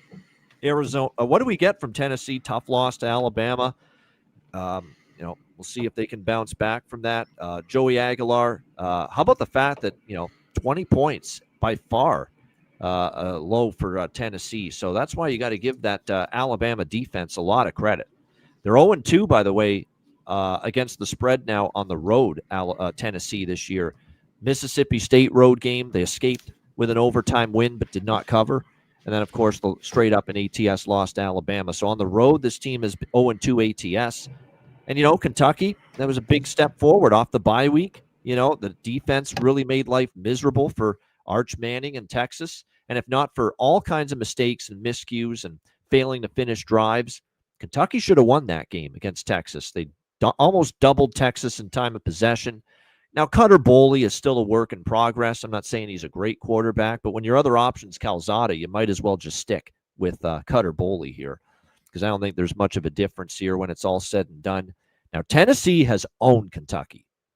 So that's my one hesitation here, and including four straight. There's been some tight ones, though, in Kentucky. Yeah. But yeah, right. They beat him. Yeah. You're right about the close games in Kentucky. That's a great point, because the last 4 games here in Lexington between these in-state rivals were 29-26 Kentucky, 17-13 Tennessee, 45-42 Tennessee, and 33-27 Tennessee. So they haven't won by this margin, Tennessee, at Kentucky in a very long time. So, early in the week, I do lean to Kentucky here. C-Mac, what do you think? Yeah, shout out to our guy, Gorky, the $5 dono. Shout out to my guy here. He's got Texas A&M, Alabama, Utah, Western Kentucky team total, 20 over 25.5 at even money, and BYU riding BYU money line plus 105. Shout out to our guy. Appreciate it, Gorky. Good luck. Yep. Hell yeah. Shout out to the Goracle there. Yeah, Kentucky, 3 straight losses. I'm wondering too. They play that game tight as well. Like, could this have been over 10? I'd like that in this game, but it's not. We have 9.5. I was hoping for this game at 10.5. Tennessee losing, of course, not covering, and Kentucky just finding ways to blow it basically this last week versus Texas. So I think they can do enough. This is, of course, a rivalry. You mentioned it, owned by Tennessee, but it always usually is pretty close and pretty tough. And there's something different, this Kentucky team that plays at home. And after 3 straight losses, I think they come to play. I don't think it's pretty easy. Dogs, ATS, covered against Ole Miss as home dogs. I had that one. Texas as home dogs. And then they get Texas. And I looked at that a bunch, just the flash. But Kentucky had been so bad offensively the 2 or 3 weeks before that. I mean, they were again. But the defense played enough. It's still a good place to play. Kentucky, it's a raucous crowd. They bring it there, their home stadium. So, yeah, I'll lean here to Kentucky. Tennessee, a nice bounce back spot, but I don't know if it's going to be huge. Where they're just going to go and win my 3 touchdowns. And because as good as the offense has been, their defense is leaky.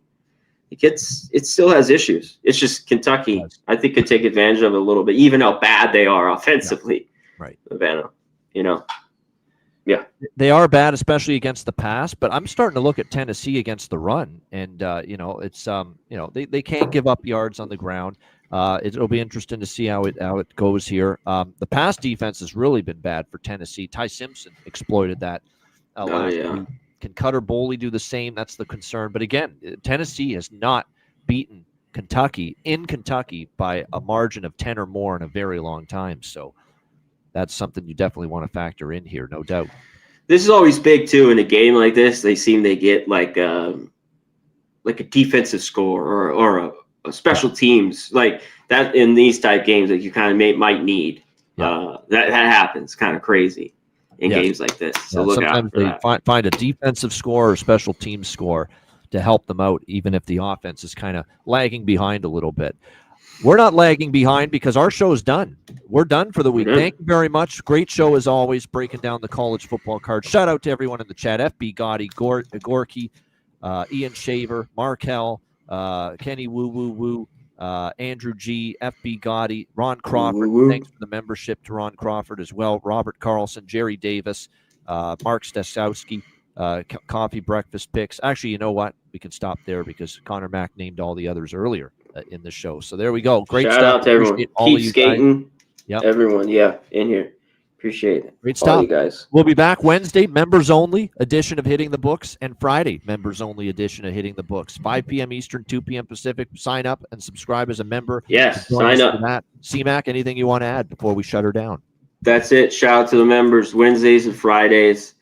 Shows going forward, at least for now, for a little bit of time until we kind of get going with some college basketball as we get there. But that is it. Everyone in here, shout out, become a member. You talked about shout out to people in the green. Dono, my man Gorky. Have a great week, my guy. I hope you cash big. And that's it. For everyone else, just hit the like button. That's all we ask for. And I'll have the cut up videos out later. Appreciate everybody. Thanks. Good stuff. Awesome. For Connor Mack, I'm Ian Cameron. Wednesday, 5 p.m. Eastern, 2 p.m. Pacific, members only show. We will see you then. And of course, we'll also see you next Monday, 1 p.m. Eastern, 10 a.m. Pacific, for another edition of the College Football Hitting the Book Show. Until then, class dismissed. Peace.